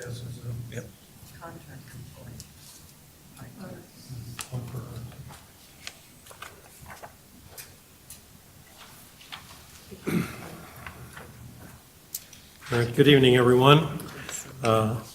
As President Siegel said, my name is Jim Elder. I live at 2000 Chadsford Drive. At the end of this month, I'll have accomplished 39 years of living in Reston, and this is the first time I've ever spoken before the board. Probably be the last. After I retired from the government, 28 years of service, I got certified to be a tennis instructor. So I've been 22 years as a part-time seasonal employee of RA. And I also, in terms of athletics, I've been the primary and before that the alternate rep on the Fairfax County Athletic Council, appointed by Kathy Hudgens. And I want to make clear that I'm also against the density increase. I've also been the president of the Northern Virginia Tennis League since 2016, which has over 4,000 people that participate in that league for men, women, juniors, and mixed doubles. I've done no coordination with RA employees other than consulting occasionally with Chris about lighting. And I want to make clear I'm speaking only as a resident. So you have 3 pages in front of you, and most of this is background. I just wanted you to have a better understanding of the North Hills clay courts. They've been there. It's hard to find out exactly when they were installed, but I believe it's around 1993. We have 8 clay courts out of the 46 full-size courts in Reston, 4 of them at North Hills, 4 at Glade, and they're extremely popular with older folks because of less wear and tear on your knees and back. And the companies that sell these products indicate that it's 10 degrees cooler to play on them on hot days. So they're very popular compared to the radiation effects that you get off of hard courts. As Chris has explained, a lot of things are pretty bad shape. At the North Hills courts, it's kind of like pretend you have a 25-year-old automobile. Probably, if any of you have that, I'll try to get you a better used car. I'd like you to look at the second page where I tried to condense a bunch of pictures to better have you understand what's going on. The upper left-hand picture shows the current system, which basically has a bunch of little swimming pools at 6 locations under each of the 4 courts. And the water, basically through capillary effect or osmosis, is supposed to wick its way up to the top and keep the courts moist. The second picture shows a more detailed attempted explanation to show how that transfer of water or moisture takes place.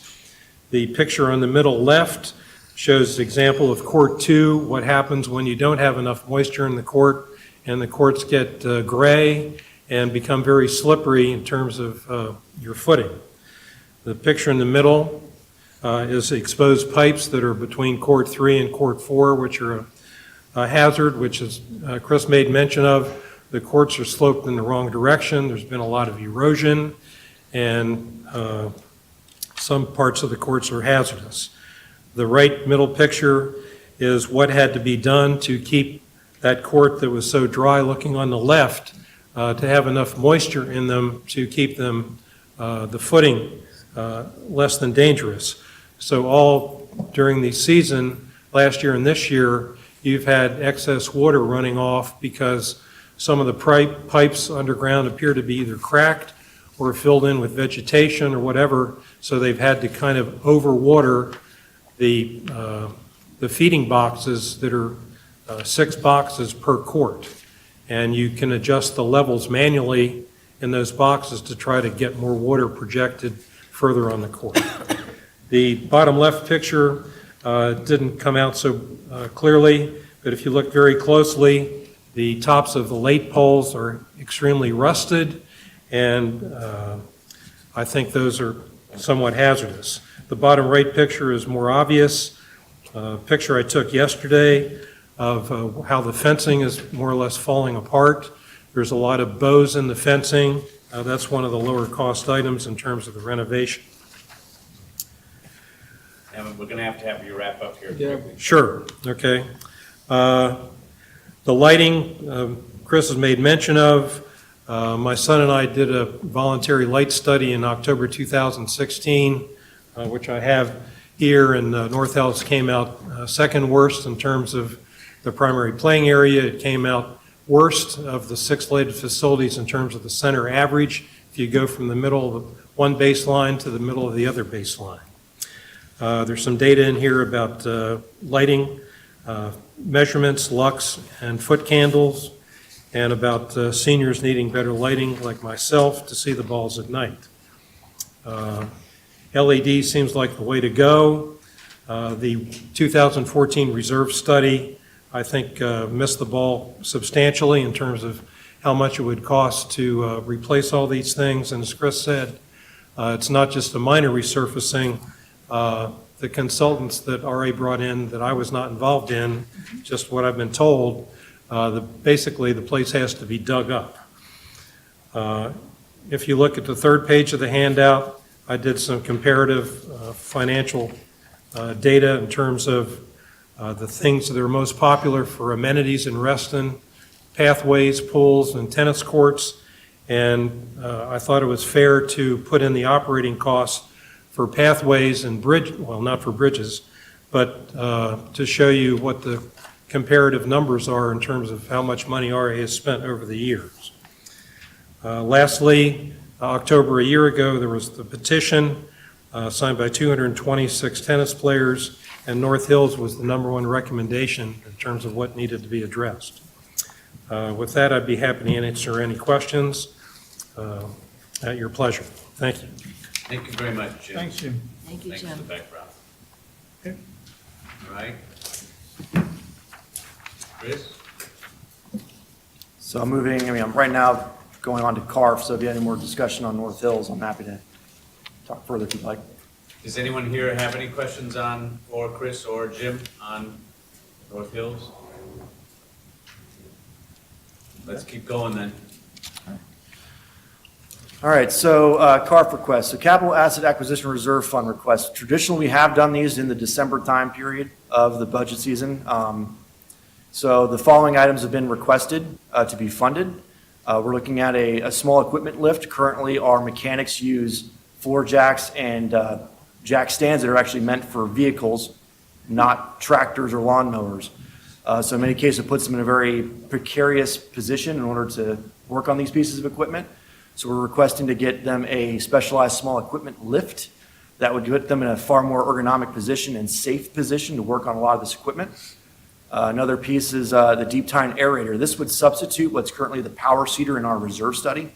It's almost a like-for-like expense. We would no longer need the power seeder. We would just let that depreciate and then sell it off when it no longer operates, and the deep tire end would take over. The power seeder was scheduled for 19. If you notice in the 19 listing, there's a comment in there saying, substitute for car item. This is our substitution we're looking for.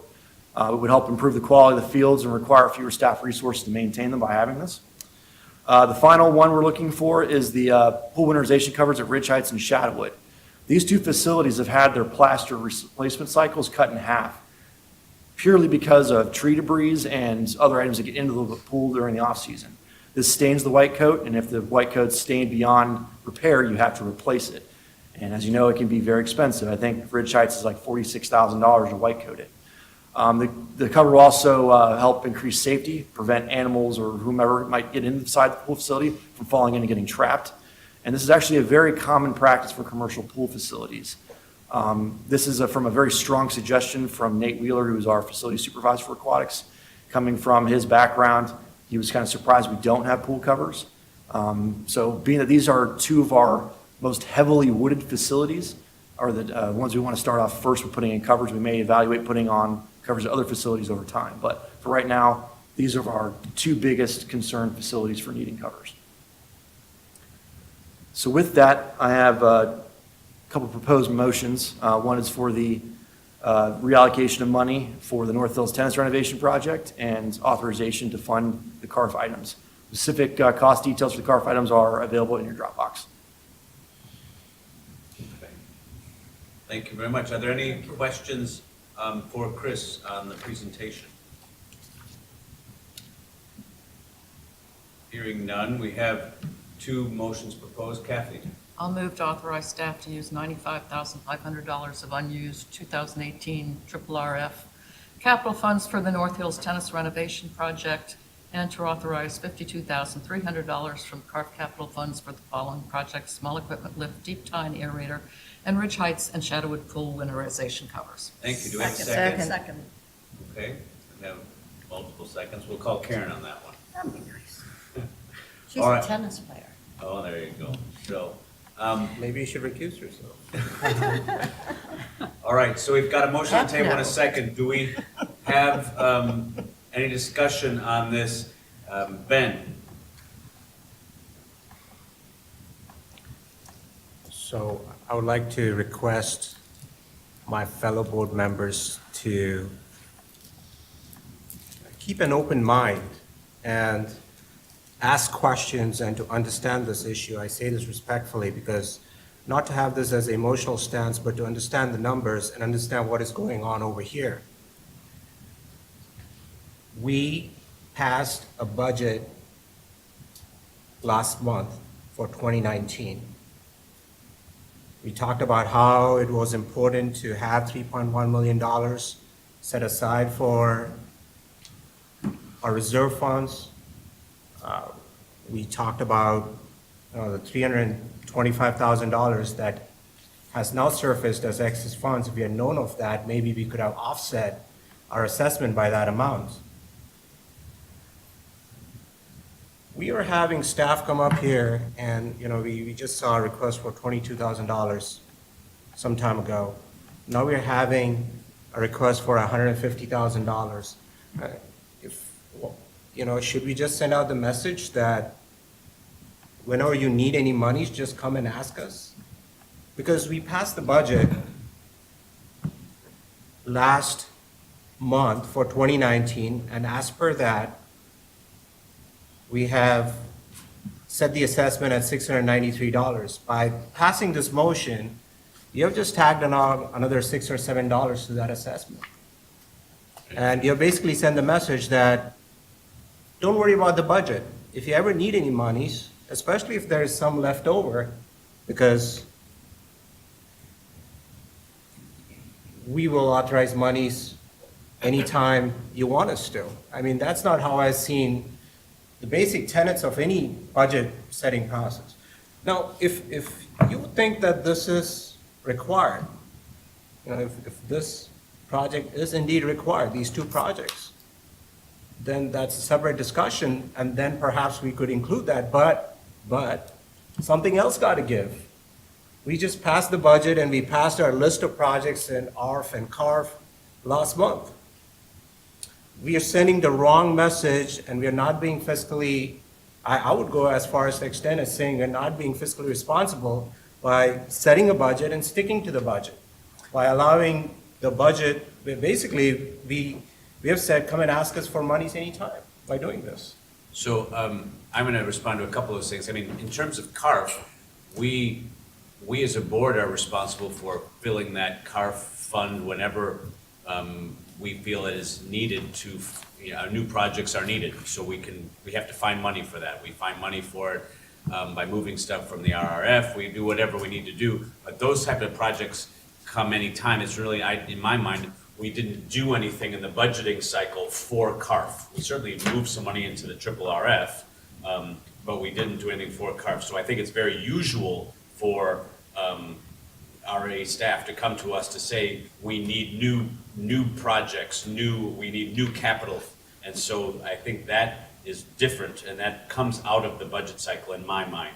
The other piece, I would say, is that in one sense, you're right, we're thanking Chris for doing such a good job that you came $325,000, under budget or whatever, because you hopefully managed carefully and did things like, as a good project manager to get that done. And so we have this extra money, so I don't think it's not something we want to penalize someone for, for that. I mean, obviously we want to budget tightly to try and make it exactly right, but in this case, he came in under budget in his expense, and now he's asking if he can reallocate some money to a project that he needs more money for. So, I mean, that's how I'm thinking of it. I'll shut up and go to Sridhar. Oh, okay. So I think there are three different issues here. One is, do we need more money for the North Hills tennis renovation? It seems like we do based upon the new estimates, right? As far as CARF, the funding for these equipment is concerned, that should actually come through the budget if they had planned for it. They could have presented that just like we have a triple RF list. We should have a list for the new capital assets as well, right? So that we can add that much money into that reserve as well. So that's something that from a planning perspective, maybe for next year. Again, I'm not judging whether we need this or not. I'm saying more from a planning perspective, I think that needs to get teed up along with the budget to Ven's point as opposed to now. Now, the other point that Ven has been making is actually pretty valid because, and that I think is really coming from maybe a lack of coordination between, just like it happens on the operating side. That is how I see this.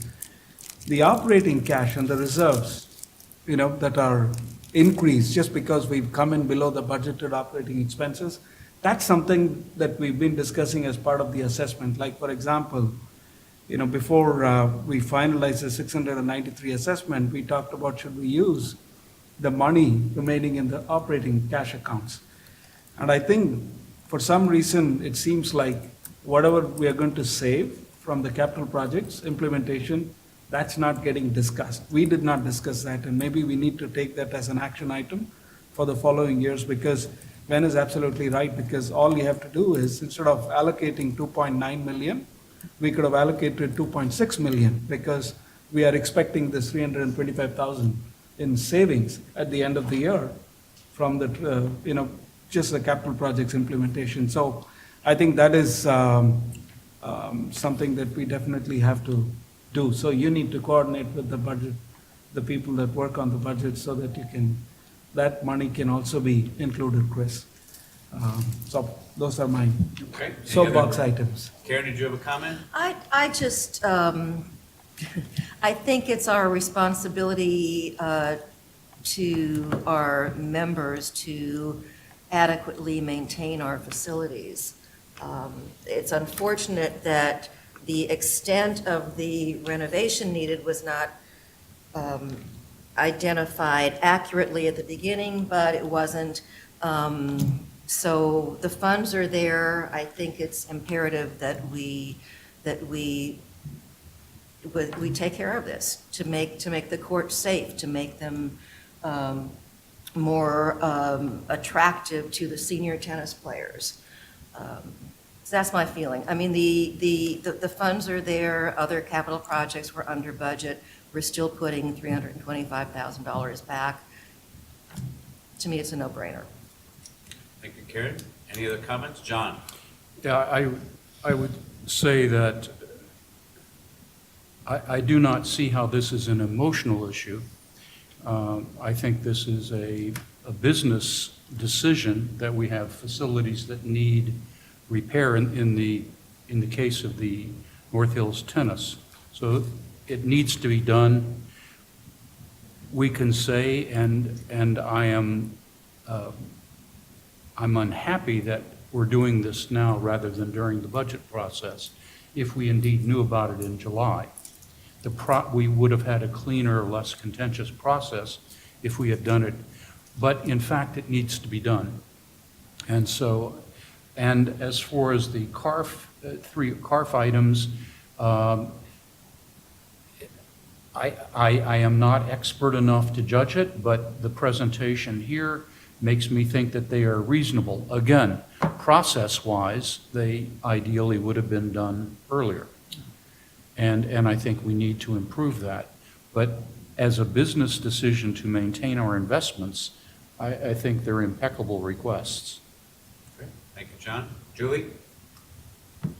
I agree that, to me, it's very important, and we need to spend this money for maintaining our North Hills tennis renovation. And I'm glad to see we're going to do it right.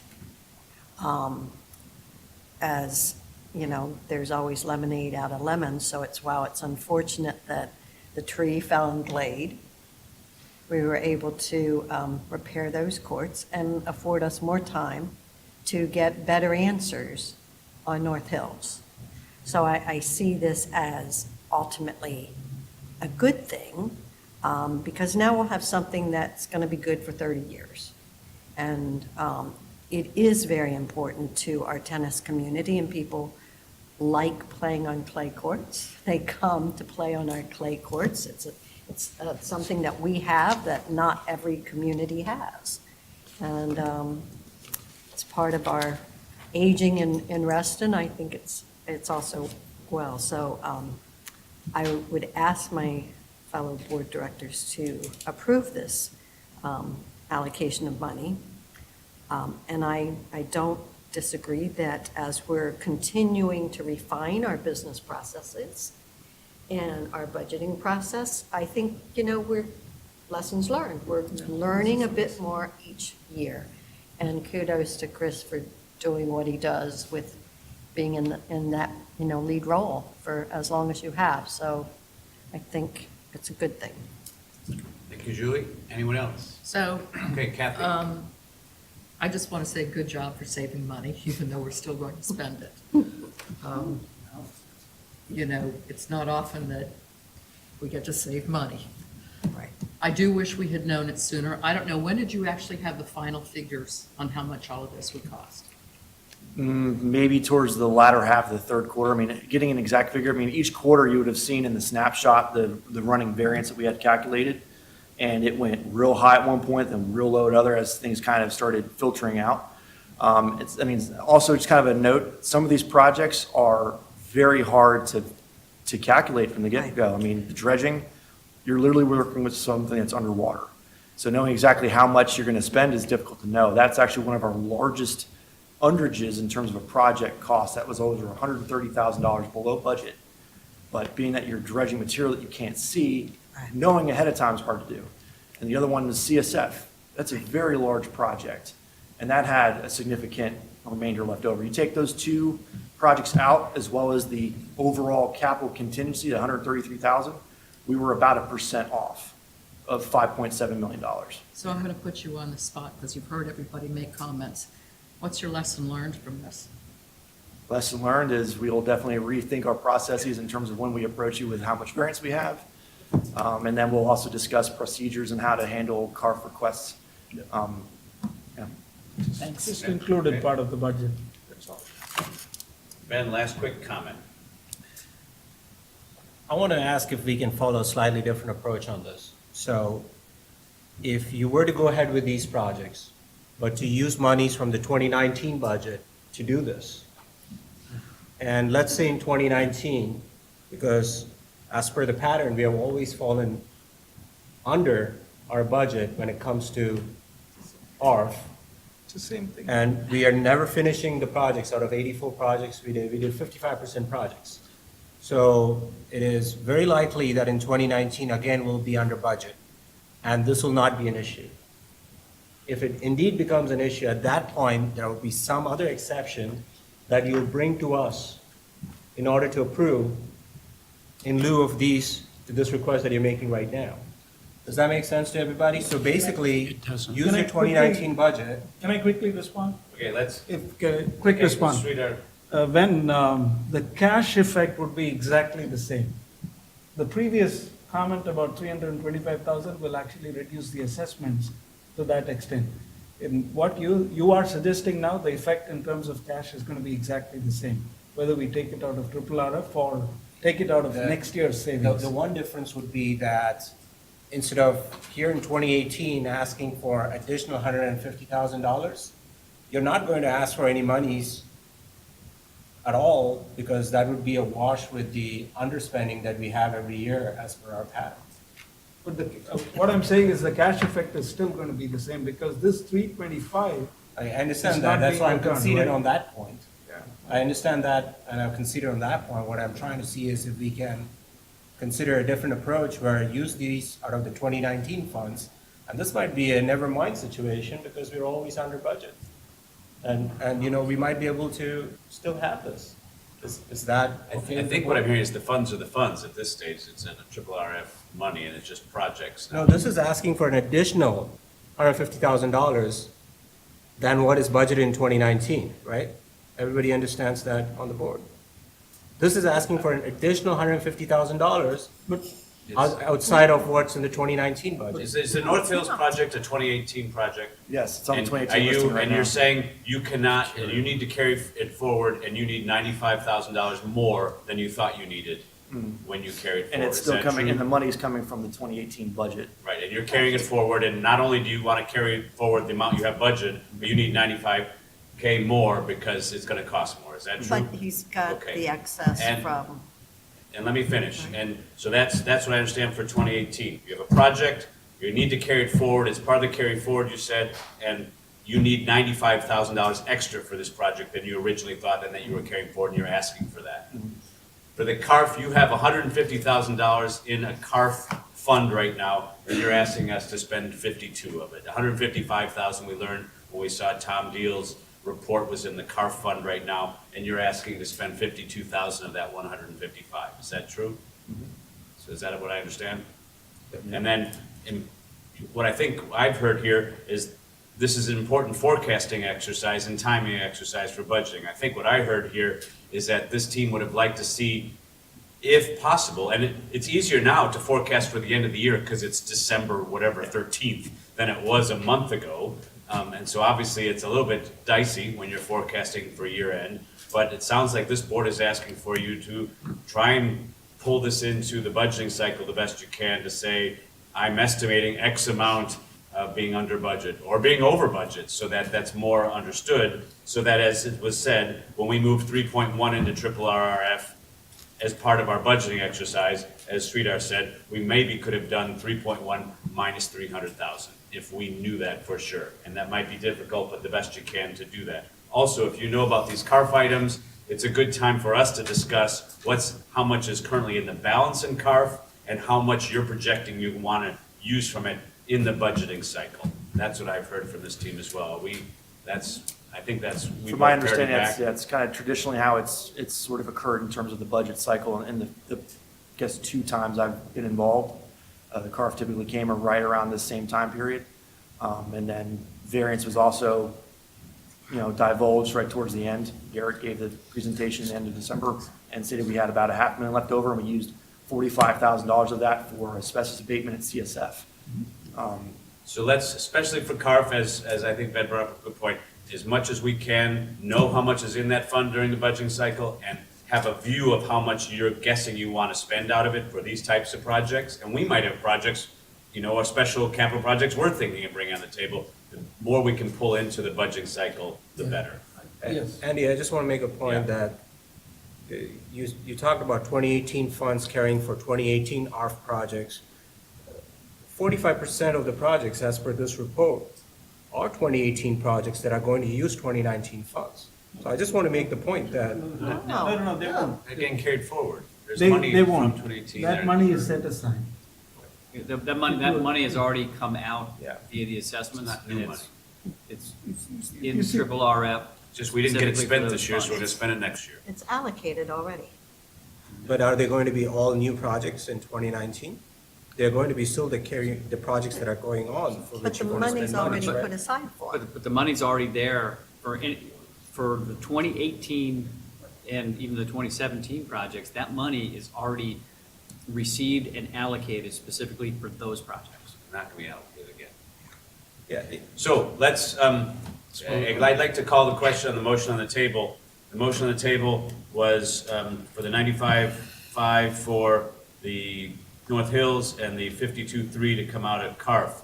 I'd like to call the question. All those in favor of the motion, please say aye. Aye. Any opposed, please say nay. And we have Ben nay. So that motion passes, and you've got your projects. Jim, thank you for your education. Chris, thank you for the topic. Thank you. All right. All right, we're on the home stretch, guys. Thank you, Chris. We're gonna do lakes, docks, boats, planes, trains, and automobiles. Those are what we're gonna do. Right. So John Candy to the podium. No. No, not John. And while it says in your board package that Julie and Kathy are going to present, it's going to be Will. I'm not Nikki. He's not We have a Nikki. special guest. Yeah. Will- For those that don't know me, I'm Will Peterson. I'm the watershed specialist for Reston, Nikki's minion. But, so what we are going to be discussing in regards to the lake stocks and boats working group tonight is what we have accomplished so far, what we have yet to accomplish, and then in regards to being able to pursue some of the violations that we haven't been doing since this lakes working group has commenced. So the slide that we have up right now, these are our accomplishments so far. The numbers at the beginning of each of those sentences are directly associated with the objective for the board or for the working group. And just to go through those real quick, the first objective was to identify the numbers and types of boats on the lakes, and we've accomplished that. That's primarily been done by myself and the watershed team by going out and actually doing an inventory and the inspections on the boats during the June through August to September time period. And then we've provided that information to the working group. 2, the Reston Lakes Environment Report was created. There was a subcommittee created within the Lakes Docks and Boats Working Group. One of the members of that was Doug Britt, who is also on the Environmental Advisory Committee. They went out and looked at a bunch of the different concerns that the working group presented, and at a previous meeting had presented their findings to the working group. And so that's one of the accomplishments we've made. Down to number 3, a focus group strategic plan was created. We created another subcommittee composed of 3 individuals from the working group to start thinking about the focus groups. We actually have those on the agenda for January. And I've already sent to the communications department announcements that are going to be put out. We have those scheduled for January 17th for the cluster and condo associations aspect of lakes-related items, and then January 24th for single-family homes and surrounding lake users. We have the 2 separate meetings just because some of the different things that we discuss are different between those types of groups. They are going to be limited in attendance to 12 attendees. For example, if there's a family that's concerned about things, they can't bring the whole family, they only can bring one representative from the family. And then the same kind of thing with the clusters, or the person that comes from the cluster has to be a designated designated by the cluster as their representation.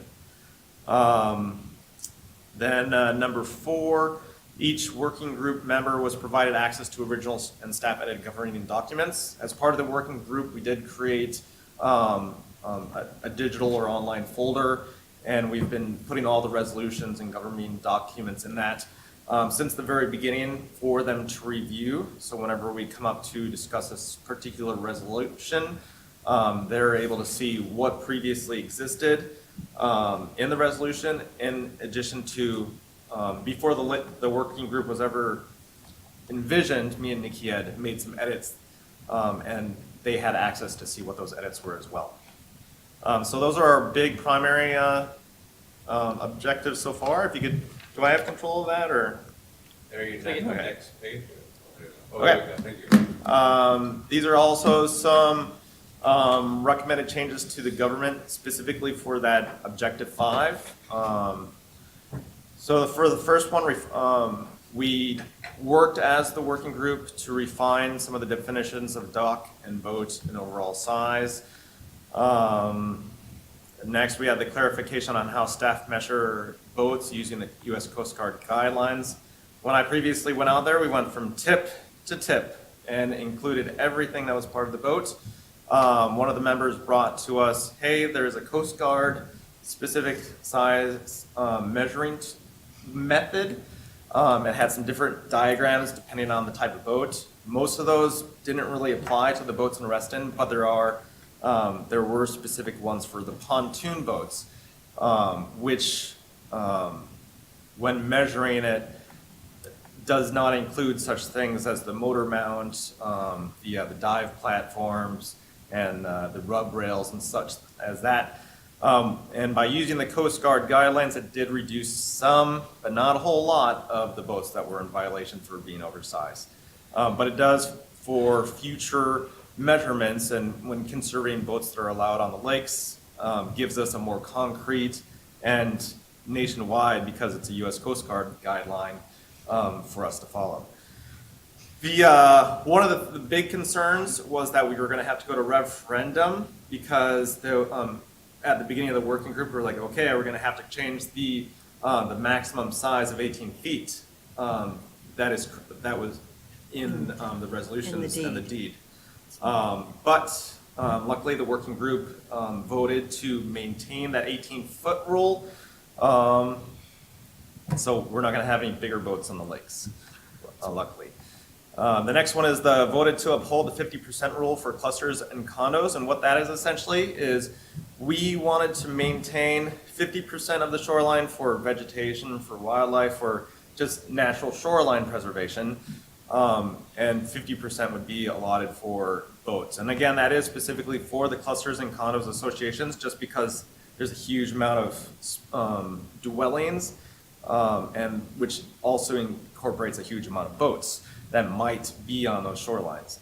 There was only one cluster that was actually in violation of that, and that was the cluster located at Harbor Point, which is Harbor, I always go by the street names because that's what's in my report, but Harbor Court area. Off of South Lakes. The one at South. They are the only one, and we did do a vote, and the vote passed to uphold that. At our meeting that we had last night, we did actually have members from Harbor Court. There were 4 members that came and voted, or voiced their opinion that they are concerned that because they are above and beyond that 50% rule, that all of a sudden that they're going to lose a bunch of votes. But that is going to be for future discussion, specifically with that cluster, on how we are going to resolve that. We haven't started discussing that yet because that's still a ways off.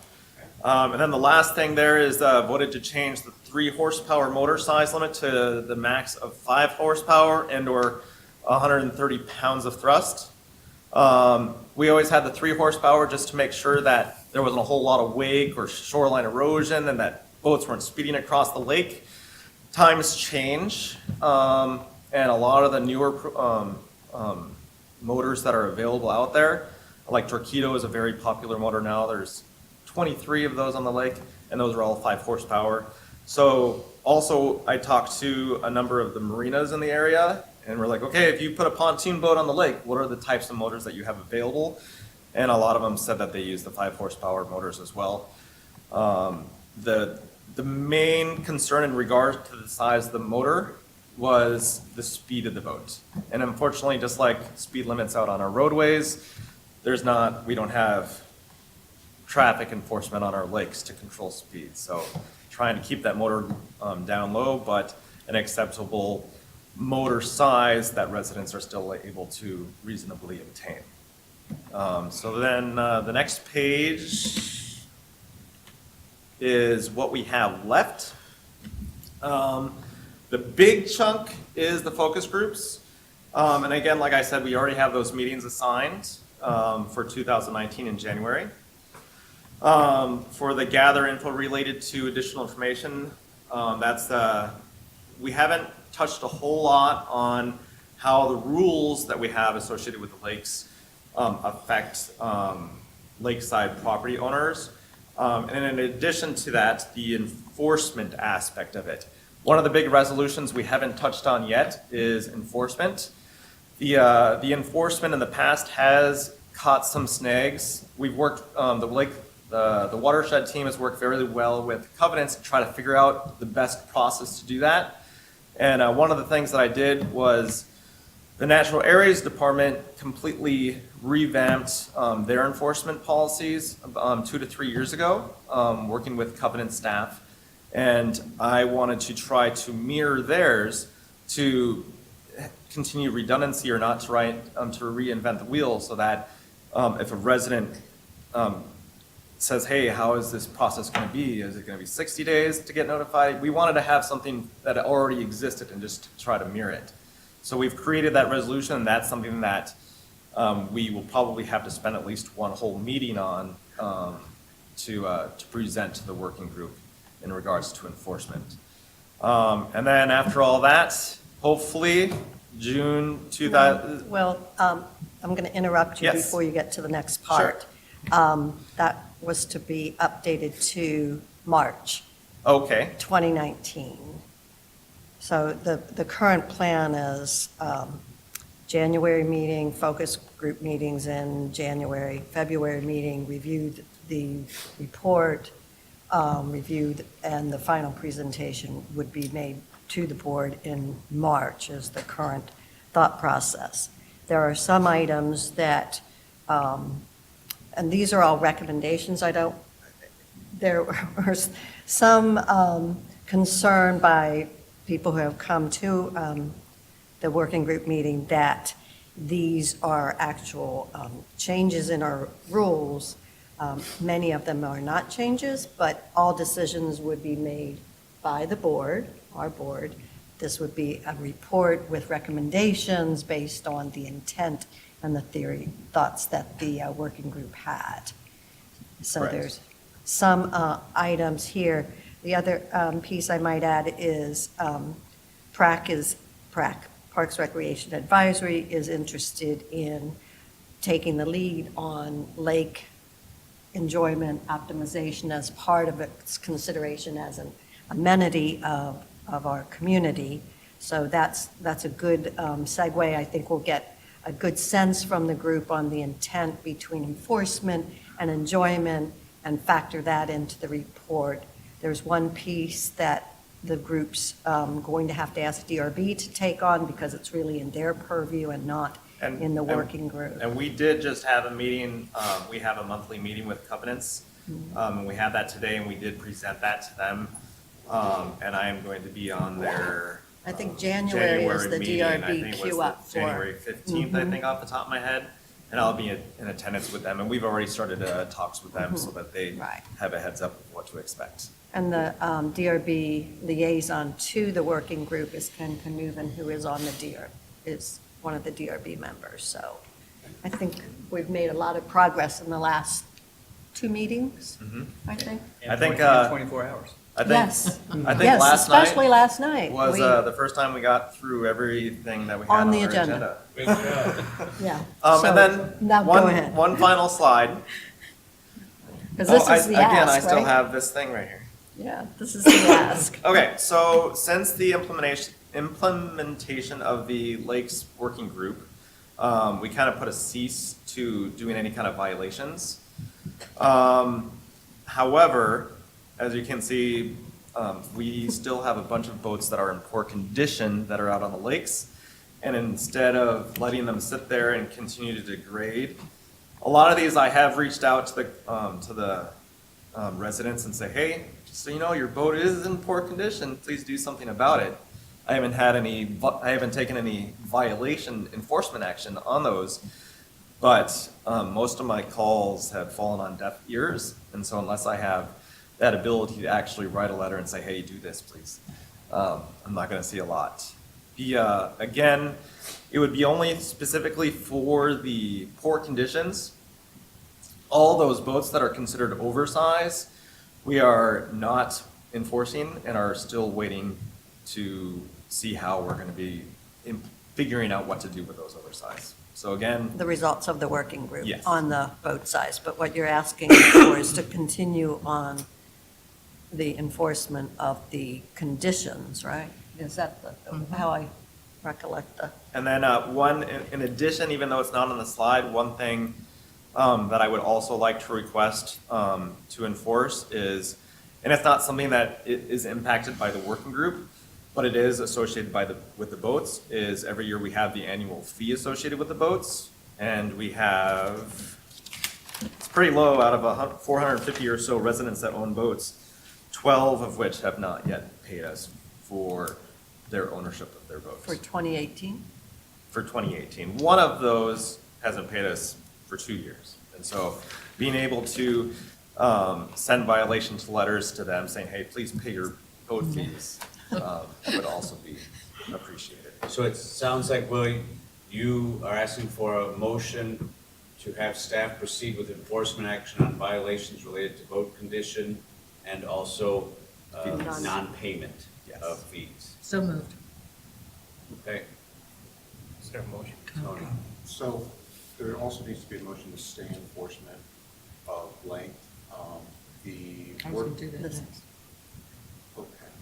If you would like to do it that next, that's. This is the one I have in front of me. The boat condition. We can go two steps.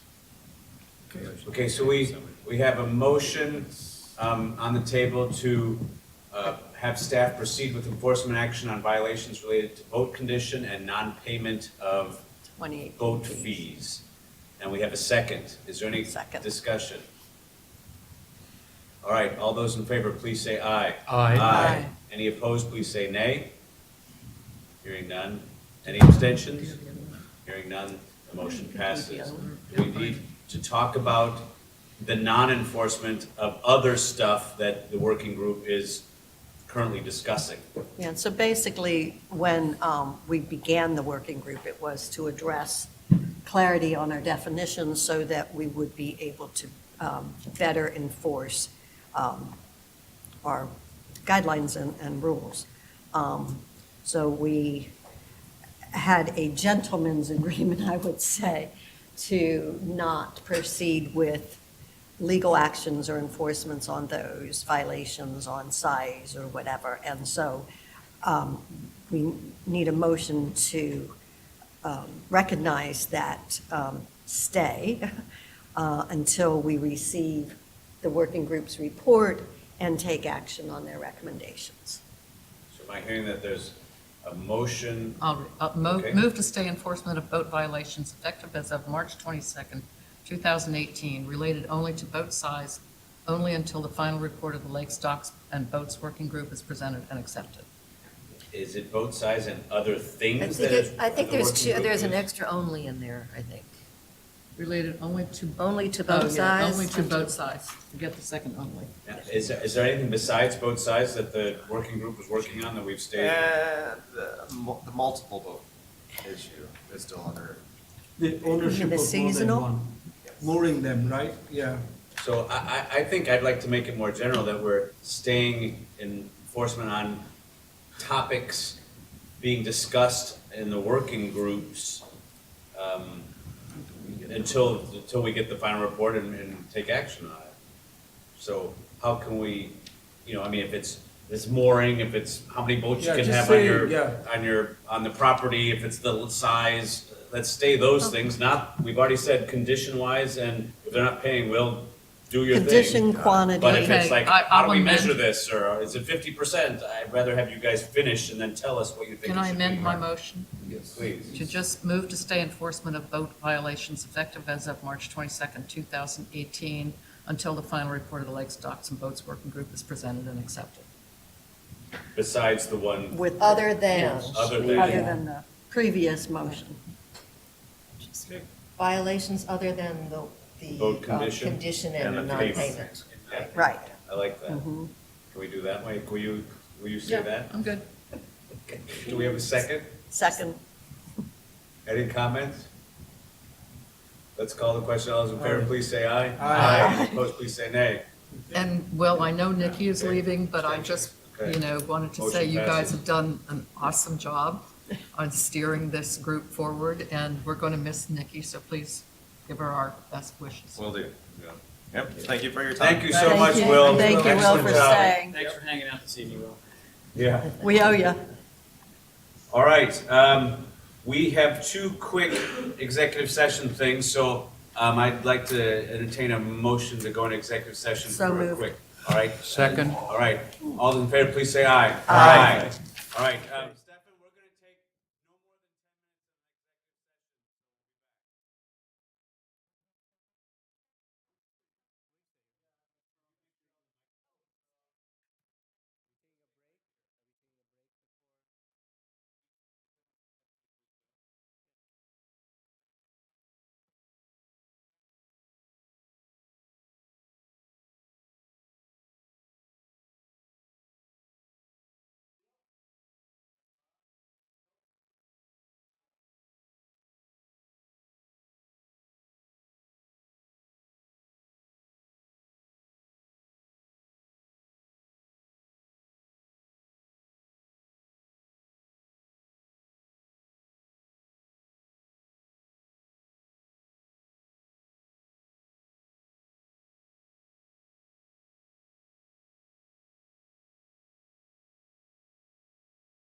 Hello, and we're back after a quick executive session here at the December 13th, 2018 meeting of the Reston Association Board.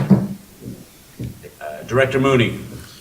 Mr. President, I move that the Reston Association Board of Directors certify to the best of each member's knowledge that only those matters appropriate for executive session of a personnel, contractual, or legal nature were heard, discussed, or considered by the board during executive session.